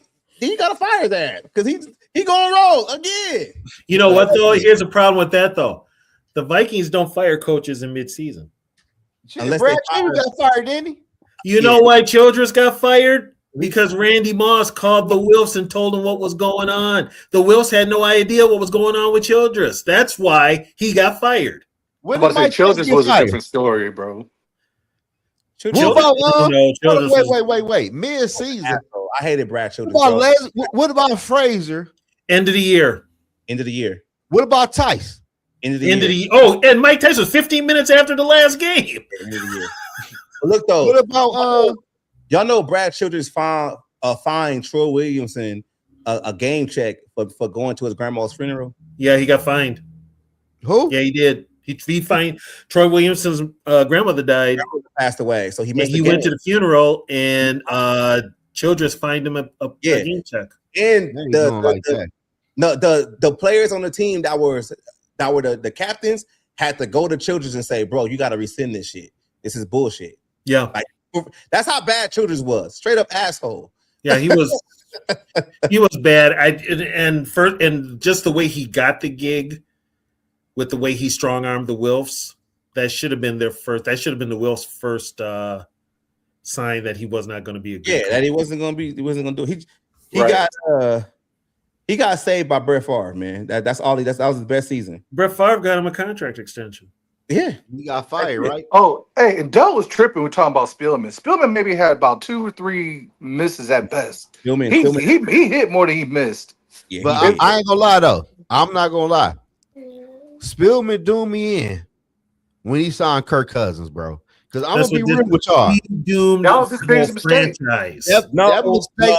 No. Yes, no, bro. D no, Wood, listen. no. Listen.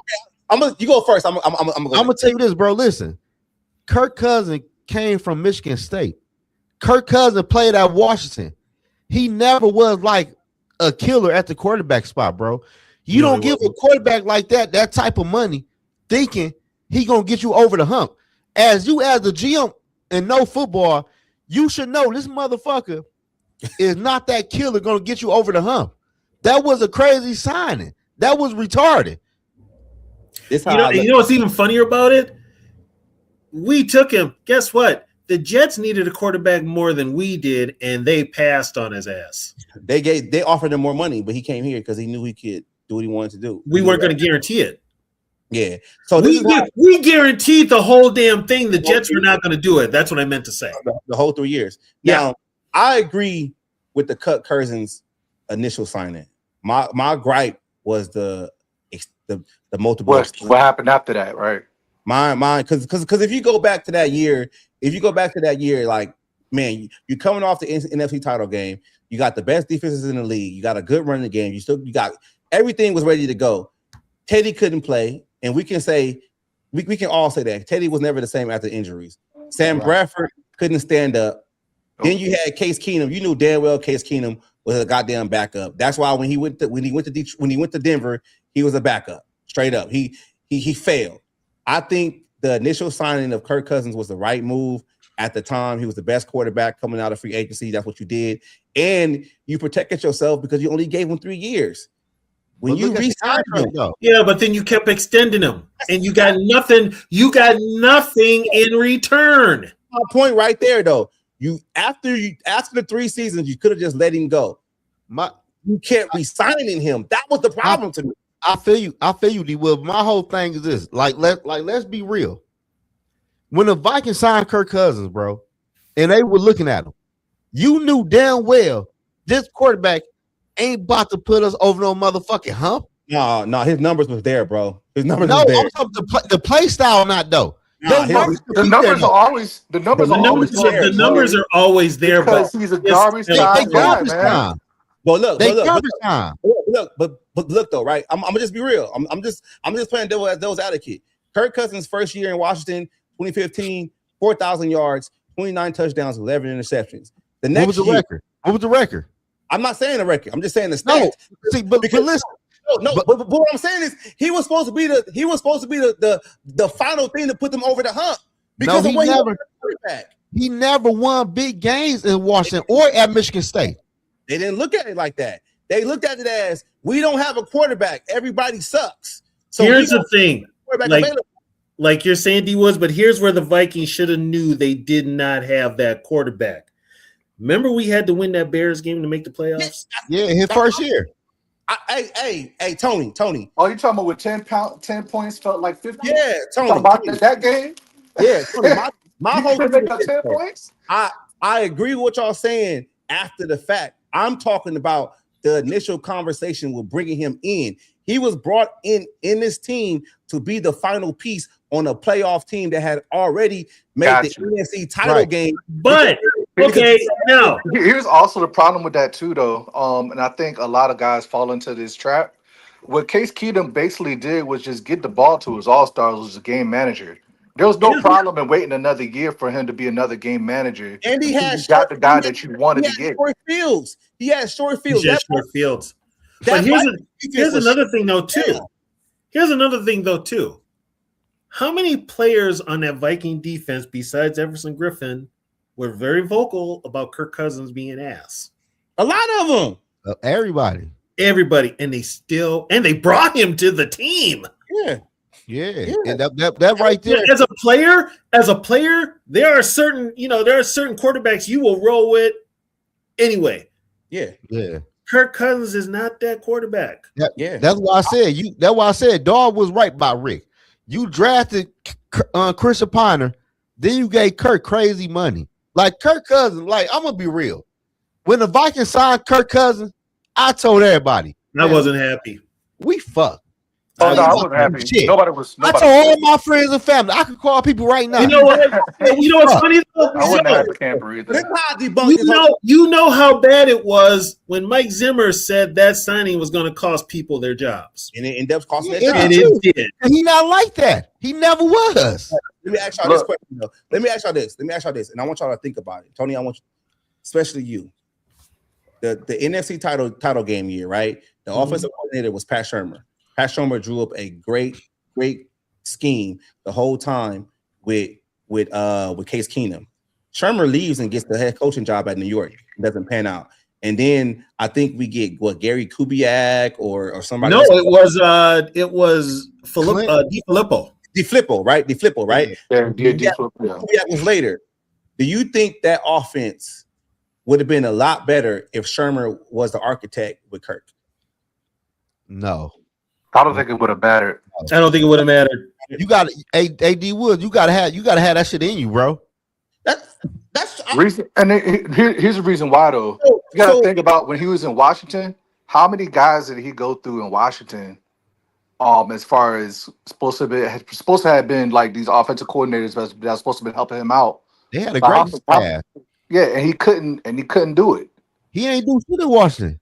And look, and just being in this area, and a lot of Washington fans has been around. They told me when we got him, they was like, bro, it wasn't worth the money. That was the reason we wouldn't pay him because he got the numbers, but he doesn't win these games. Yeah, but I'm saying the Vikings was he's so risk averse. Well, crazy for the numbers. But you know what though, and this is the problem with the Wilfs. The Wilfs are desperate.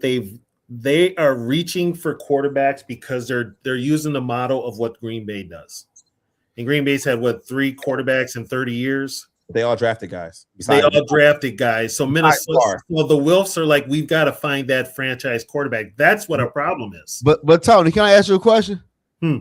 If you said the Vikings is taking notes from the Green Bay Packers, how long Aaron Rodgers sit behind Brett Favre? And how long did Jordan Love sit behind Aaron Rodgers before they got the quarterback spot? 3 years. 3 years. And the only reason Rodgers was a starter was because McCarthy wanted to play him. He was sick of Brett Favre's BS. No, but what I'm saying is the Vikings want JJ to be quarterback number 1 when JJ wasn't even ready to be quarterback number 1 inside of your offense. And you know what? That starts with the front office. That's what I'm saying. The Vikings, KOC don't know what he's doing with the quarterback spot.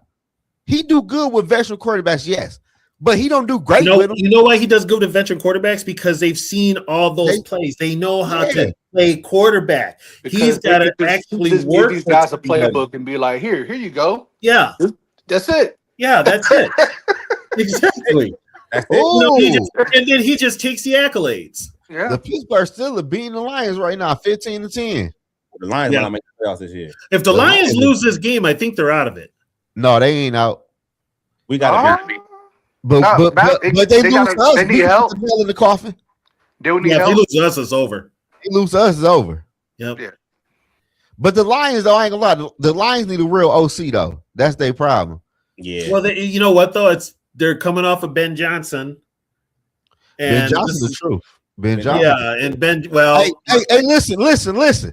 I gotta say this because I told people last year, Caleb Williams was nice, and everybody told Caleb Williams was trash. Only reason I talk bad about Caleb Williams is because of the Bear podcast, because they fucking crazy. Yeah, they fucking crazy. Caleb Williams is nice. Oh no! Hey, you remember that conversation we had? So I was like, I'm not with you with Caleb, dog. Like Caleb can rip it, bro. And that was like a real big thing. I was like, hey, y'all talk about all this other stuff that don't have nothing to do with football. Hey, exactly. Yeah. All that other stuff ain't got nothing to do with football. Nothing to do with football. Caleb nice, man. Caleb nice. He got the skill. Does he have a mentality? He balled yesterday. He been balling for real. He figured it out. He has a chance to test it out now. He don't turn the ball over though. Here's the thing: Green Bay lost that. Green Bay fucked that game up themselves. And I'm gonna say this, man. I'm gonna say this: Jordan Love is fucking trash. Like, let's keep it a buck. Like, let's be real. Jordan Love is a fucking fraud who robbed the Packers and I'm happy the Packers signed I'm him. happy that happened then. Because that fucked they cap up. Jordan Love ain't shit. And Michael That Parsons. San Michael Francisco Parsons. game. And Michael That San Parsons. Francisco game got him paid. Cap up. Mhm. Michael Parsons ain't like that. Michael Parsons is a defensive player of Jordan Love. I never liked Michael Parsons, man. Me neither. He never shows us in big games. What is part? Is he technically a defensive end? He's just He's an edge, basically. You know, you can play him standing up or sit or putting his hands in the dirt. Yeah, guy, he gonna do enough for me, man. Malik Willis. Yeah. Hey, we could bring Malik Willis here. No, he about to get paid. He about to get paid. He ain't fucking with Kevin O'Connell. No. Just like Tony said, quarterbacks might want to avoid his ass now. Yeah. For real. They might avoid his ass and be like, I'm good. Shit, I know the running backs avoiding us. For sure. The Packers might not even make the fucking playoffs for real. Hey, wouldn't that be some shit though? You know what? And they play the Steelers next week, right? And they play us. And then they end the season with us. Yeah, we can end their season. We could end their season. And we can end the Packers season. Hell yeah. That's a We're win. giving the Lions and the Packers season. That's a win. That's a win. Yeah. Hey man, Justin Jefferson ain't And here's the thing: we broke even with the Bears, and that's only because the special teams dude fucked up. So The Packers play the Ravens next week. a loss. In Green Bay, I don't know. Yeah, in Green Bay. Yeah, my bad. I don't think it would matter though, because I think Packers are just too hurt. Yeah, the Bears, like, I talk shit about Caleb Williams because of the Bears people. They ignorant. But Caleb Williams is a good quarterback. Look what he did in overtime. He threw that fucking dime. And you know what's funny about that though, Zoe? You right though, because you can't even tell them Bears fans. You can't even be like, hey man, Caleb playing good. You damn right he playing good. The fuck you mean? Yeah, like, you can't. That's why I got dog his ass. And I hate to do it. Funny. I ain't lying, man. The Bears fans is wild, man. Like, Yeah. Nah, motherfucker, it was a damn good win. Shit, you know what the fuck I'm talking about? You wouldn't know, fucking loser.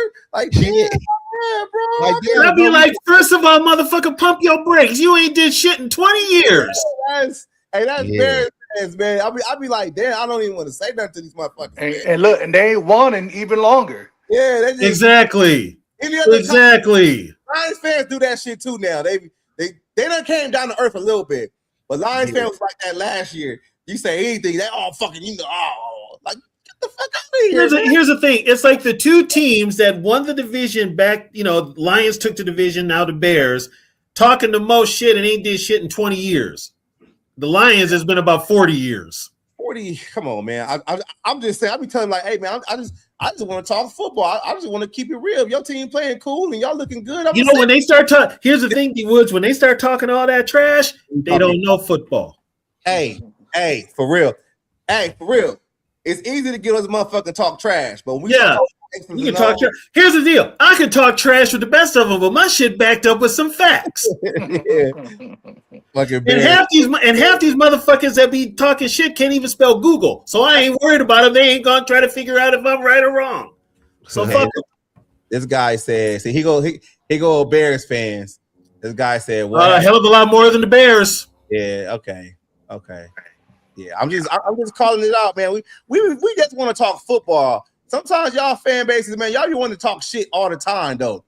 Like all the time. The time. It's insane. I'm just being real. Let's just talk football. Y'all, fuck your team. Your team suck. Like, okay. Your team and when they start talking like that, those are like, yeah, I ain't gonna waste my time with your stupid ass. Yeah, it's like, come on now. It's easy to trash talk, but it's in depth when you want to talk about some X's and O's, some player development, all kind of other stuff. Like, damn. And look, Warner broke that bitch on the Lions. What happened?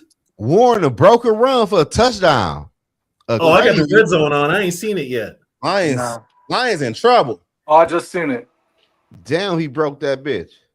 But besides all that, you can't break this team down better than I can. Hey, D Woods, go down the dude talking about you can't tell me what have the Vikings done. Can you answer?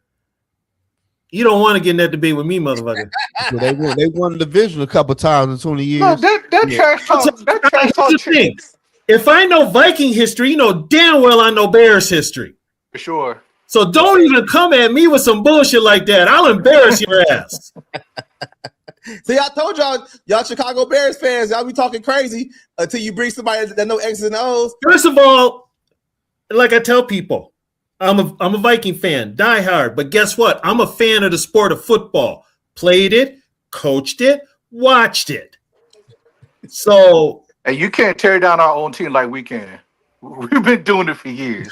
Trust me. The Bears been bearing down since '85. That shit don't that trash talk shit don't matter. Bears ain't been, the Vikings forever. the Bears was fucking looking like they was dead for 20 years. For sure. They ain't did shit since '85. Yeah. Shit. I told you they get up on here, man. We just want to have football conversations. Y'all want to talk shit. Nah, y'all want to talk trash. That's it. It be the Lions fans though that piss me off though. Like Lions the last 2 years, I said, man, ain't no way y'all talking this much trash, bro. Yeah, man. Ain't no way, man. That's like your little brother. Your little brother finally beat you in Madden after 20 years. And all that shit. You know what I'm saying? Like, come on, bro. Relax. You know what I'm saying? Come on, man. Oh, that's bad. Like, just stop. Damn. You know what I'm saying? Like, come on. Man. Yeah, anytime anybody want to talk football, I'm here for it. Straight up. For real. For real. It's like there's so much into the game that a lot of people don't see, and I sit there and dissect it with my friggin' OCD ass and fucking. I'm like, nope. I saw the argument today on the sideline between JJ and KLC. Look at this comment. This is what we talk about. Yeah. Oh, motherfucker, I talk football when we win and lose and tie. Don't matter. Okay? I talk about the sport. That's what we talking about. Y'all always be like, oh, Yo, the only reason you motherfuckers talking now because you gonna won the division. If you was like in Minnesota's place, you would be quiet as a church mouse. Saying shit. Just keep it real. Keep it real. And your only rebuttal is gonna be y'all suck. We know we suck right now. If you've been watching for the past fucking 2 hours, we told you so many times that we fucking suck. Tell us something else that here's the funny part. You know we suck because we as Viking fans are telling you we suck. You want to come on here, y'all suck. Y'all suck. That's like you ain't telling us nothing we don't already know. Chill. Just chill. That's exactly how fans, man. That's what I'm thinking. I just want to talk shit. That's who's the top seed now? In the NFC? The Seattle. The Seahawks. Yeah, I think Seattle. Oh, that's right. They're ahead of the Rams. Yeah. Bro, who let them get Shaheen, bro? Like that whole team is like an aerosol. And do you have Oh shit. Oh, damn, we lost him. He got to talking. He muted himself. Are the Jaguars gonna beat the Broncos? It looked like it. Down by 14. Hey, he said he really just came to fuck with Zoe. Okay. That's my guy. All right. We get it. Oh man. The Seahawks, I don't know why y'all think the Seahawks are gonna be one and done with that team they got. I don't know why people think that. It's the team, but nobody trusts Darnold. I trust that team. That defense nasty. I think they're gonna be okay. They're gonna win a playoff game. So what's gonna be the talk? What's gonna be the conversation if and when Sam Darnold wins a playoff game? Oh, they're gonna be like, we should have kept him. I know we should have kept him, but doesn't that show an indictment of Kevin O'Connell? Hell yeah. Just like how Zoe was saying, when Darnold's bad in Minnesota, it's completely different from Darnold's bad in Seattle. When he was bad with us, he just self-destructed, couldn't do shit. But it seems like they're able to have him play through the interceptions and the bad plays, and they still win games. Because one, you've got a head coach who's not calling the offense, and you've got an offensive coordinator that's got a running game. That's the biggest part. Right. You know, you take a lot of pressure off your quarterback when you can run the ball. That's what I told Cass about Daniel Jones this year. Daniel Jones was looking good because his defense was playing good. He's looking good because he had Jonathan Taylor. They was running the ball. Yeah. It was running the ball. Okay, look, I gotta address this. Says we had Darnold and Jones, and we shouldn't have kept Here's the thing with Darnold. Darnold was going to get paid. Now, keep in mind, folks, Minnesota did not want to pay top dollar for a quarterback anymore after they were still paying for Kirk Cousins last year. So guess what? They weren't going to be on the hook for Darnold because he was going to get paid. Jones, they offered Jones a contract. Yep. But he wanted to be a starter somewhere else. He wanted to be a starter. That's why he signed with the Colts, which, okay, now get this stuff. They're talking about Jones coming back to Minnesota. He won't play for another year, though. He's hurt. Yeah, he's hurt. But like, I'm talking about hurt. On one leg, he's going to have to sit out for a year and a half at least. He got a broken leg on one leg, and on the other leg, he got an Achilles going on. So, like, okay, look. And I got to talk about this too. Look, man. Bridgewater, a lot of people don't know this. Let me tell them, D Woods. Bridgewater got hurt in practice because of Adrian Peterson. That's who broke his leg. All right. Zimmer was willing to run with Bridgewater, and Bridgewater would have probably been perfect for Zimmer, but Bridgewater got hurt, so the Vikings panicked, and that's on Spielman, and he got Bradford. Yep. And then they were going to roll with Bradford. Well, Bradford damn near cost his team a game against the Bears the next year, and they had to put Keenum in to save him. So he was already damaged goods. Bradford was already damaged goods. This team needed a quarterback. Was Kirk Cousins the answer to me? No, because Kirk Cousins you paid top dollar, guaranteed money for him, just a stat quarterback. That's all he was. That was my whole point. Yeah. You paid a lot of money for just a stat quarterback. Bridgewater couldn't play. That's what people got to understand. Like when Bridgewater left, right? If y'all forget, he went and signed with New York. New York cut him in the off season after preseason, and then he had to go sign with New Orleans after that. He was not ready to play anymore. No. He was not the same player after the injury. So when people bring up Bridgewater, that's why they went to Cousins, because he was the best option. And just like Tony said, he was just a stat pattern. That's all it was. Because everybody out there right now in the chat and YouTube, so at that time, let's go back to 2017. Who was the next quarterback available outside of Kirk? Well, we got him in 2018, didn't we? We got him in 2017. Well, 2018, yeah. 2018, yeah. Only one I heard about was Kirk. That's my point. That's what I keep saying. Yeah. There was nobody else available. You wasn't going to draft Lamar Jackson in the draft. That wasn't going to happen. That was the only viable option available. You had two quarterbacks that had no knees, and then you had a quarterback that you knew was a backup, and you wasn't going to do that. So everybody keep talking about, should never sign. Who else? They didn't even offer. Here's the thing: they didn't even offer Keenum a contract. No, because they knew he was a backup. Yeah, and then they went all in, and this is where they screwed up. They went all in on Kirk Cousins, and when you knew it wasn't going to work with the head coach. Yep. That was your first clue right there, but you forced it on him. Bro, what are those contracts? Kyler Murray has a large contract, and so does Tua Tagovailoa. So does Tua. We cannot afford. Oh, and by the way, people, Tua ain't much more healthier than friggin' JJ. You ain't lying. You ain't lying. Like, what are we talking about here? Okay, I'm gonna ask y'all in the chat and everybody watching. Give me 3 quarterback options that are healthy, low cost, and can come in here and run this offense. Because y'all just giving out names that don't work. We're not trade. If this team has multiple holes on both sides of the ball, why would they trade multiple draft picks to get a quarterback that's going to be costing so much and make the salary cap even worse? Tell me how that makes any sense. Also, there is talk that Murray could go back to baseball. He's still young enough. Yeah, there's talk that the A's still own his contract. So yeah, I would. He gonna make more money there. Yeah, do it. Mac. Okay. This is how y'all don't be. You can't trade for Mac Jones because Mac Jones has a 2-year deal with San Francisco, and the San Francisco 49ers know Brock Purdy might need surgery for that foot at the end of the season. So, which means you might start the season next year with Purdy on the PUP list. So, why would you trade his backup when you know Purdy got injury problems? Wasn't Purdy hurt? He been hurt all year.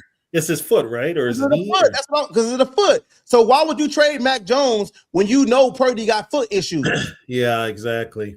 And that's the reason why they signed Mac Jones to a 2-year deal so they can have that insurance. Next person you want to ask about, please. And I'm gonna say it again. Give me 3 quarterback options next year for the Minnesota Vikings that make sense. Go ahead. What's up, D Money? Lamar. I know they're not talking about Lamar Jackson. What would he have done for us? It was wait. They wasn't going to Lamar Jackson, man. People forget Lamar went 32 overall.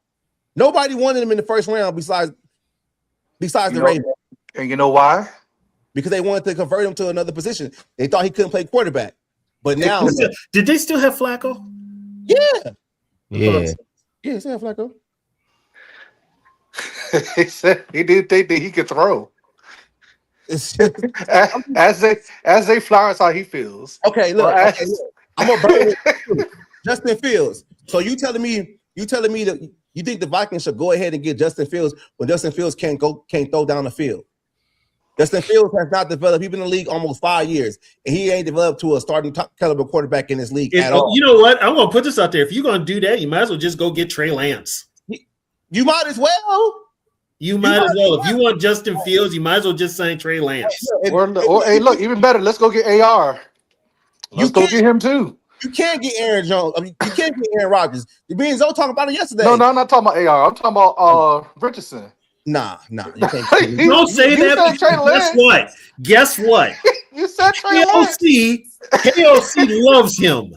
It don't make no sense though. Like, what are we talking about here? Like, KOC loves him. Okay, let me talk about the Aaron Rodgers shit. You can't get Aaron Rodgers because Aaron Rodgers will clown Kevin O'Connell in the media. That's why they didn't sign him. That's why they didn't sign him. So you can't.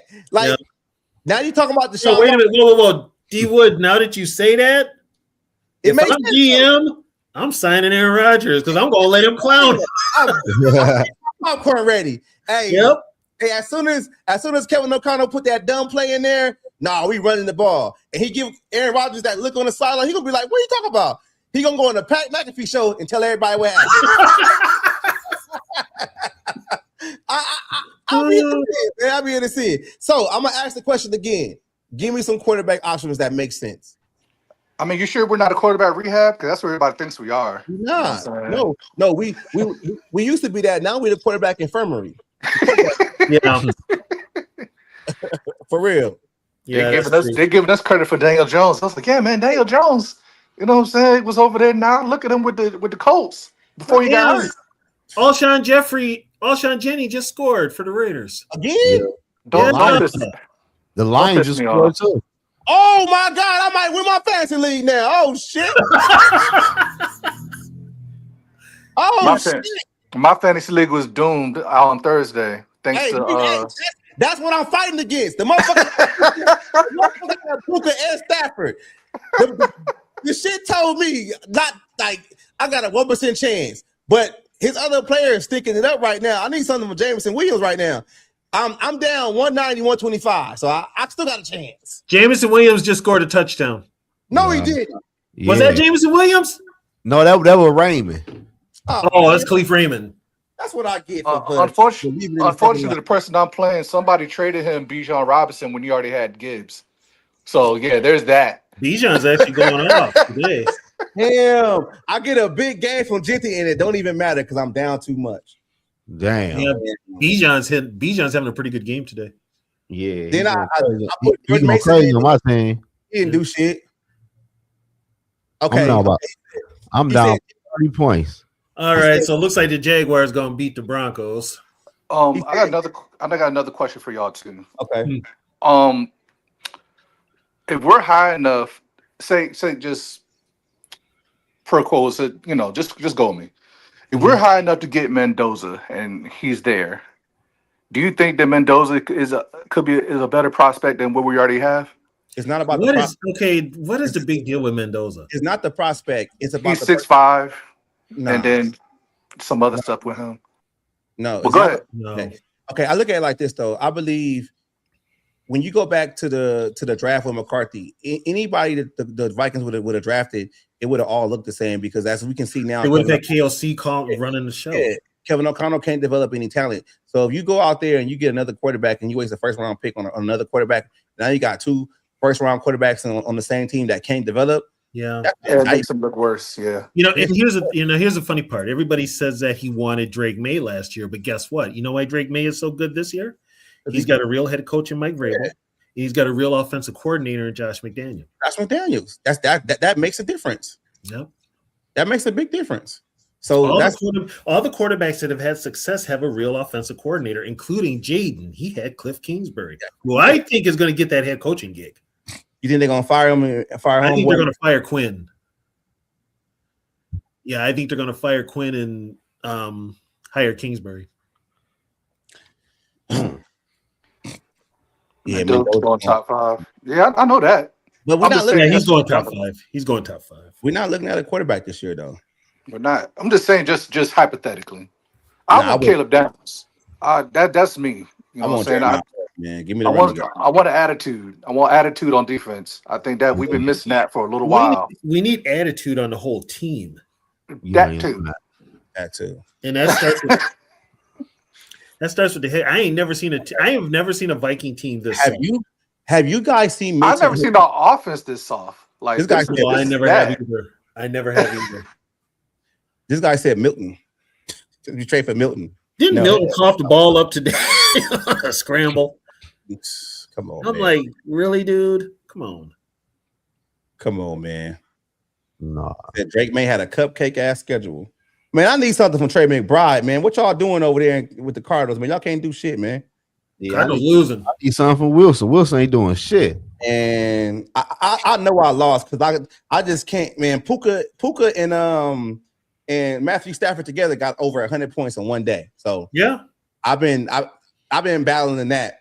So I know I lost. And I had a fucking 10-4 record this year. So maybe Travion Henderson can give me 100 and I can win. Hopefully. Man. All right, man. Thank you for all the comments. Peace, bro. And if you didn't, you know this guy, Zoe? No, for real. All right. So if you ain't subscribed to anybody's channel, feel free to subscribe, man. We appreciate it. Yeah, I'm about to check out myself. We're about to get up out of here. Y'all got some closing remarks, man, because we didn't really even talk about the game, really. We just talked about injuries. Okay. Why talk about the game? Okay, for all of us that watched this game, if you watched this game and the Raider game from 2 years ago or 3 years ago, you need to be financially compensated for watching this bullshit because it was really bad. These motherfuckers gonna have to start paying me to watch these games. I'm sorry. It's been bad. Hell yeah. My closing comment is pray for the draft. Pray we get Quincy gets one right. Hey, that's for real. Yeah, if there's no changes, don't expect money. Yeah, don't expect much out of them. Keep your expectations low. That's what I tell everybody. Yeah. All right, y'all. We out of here. Peace. Take care, everybody.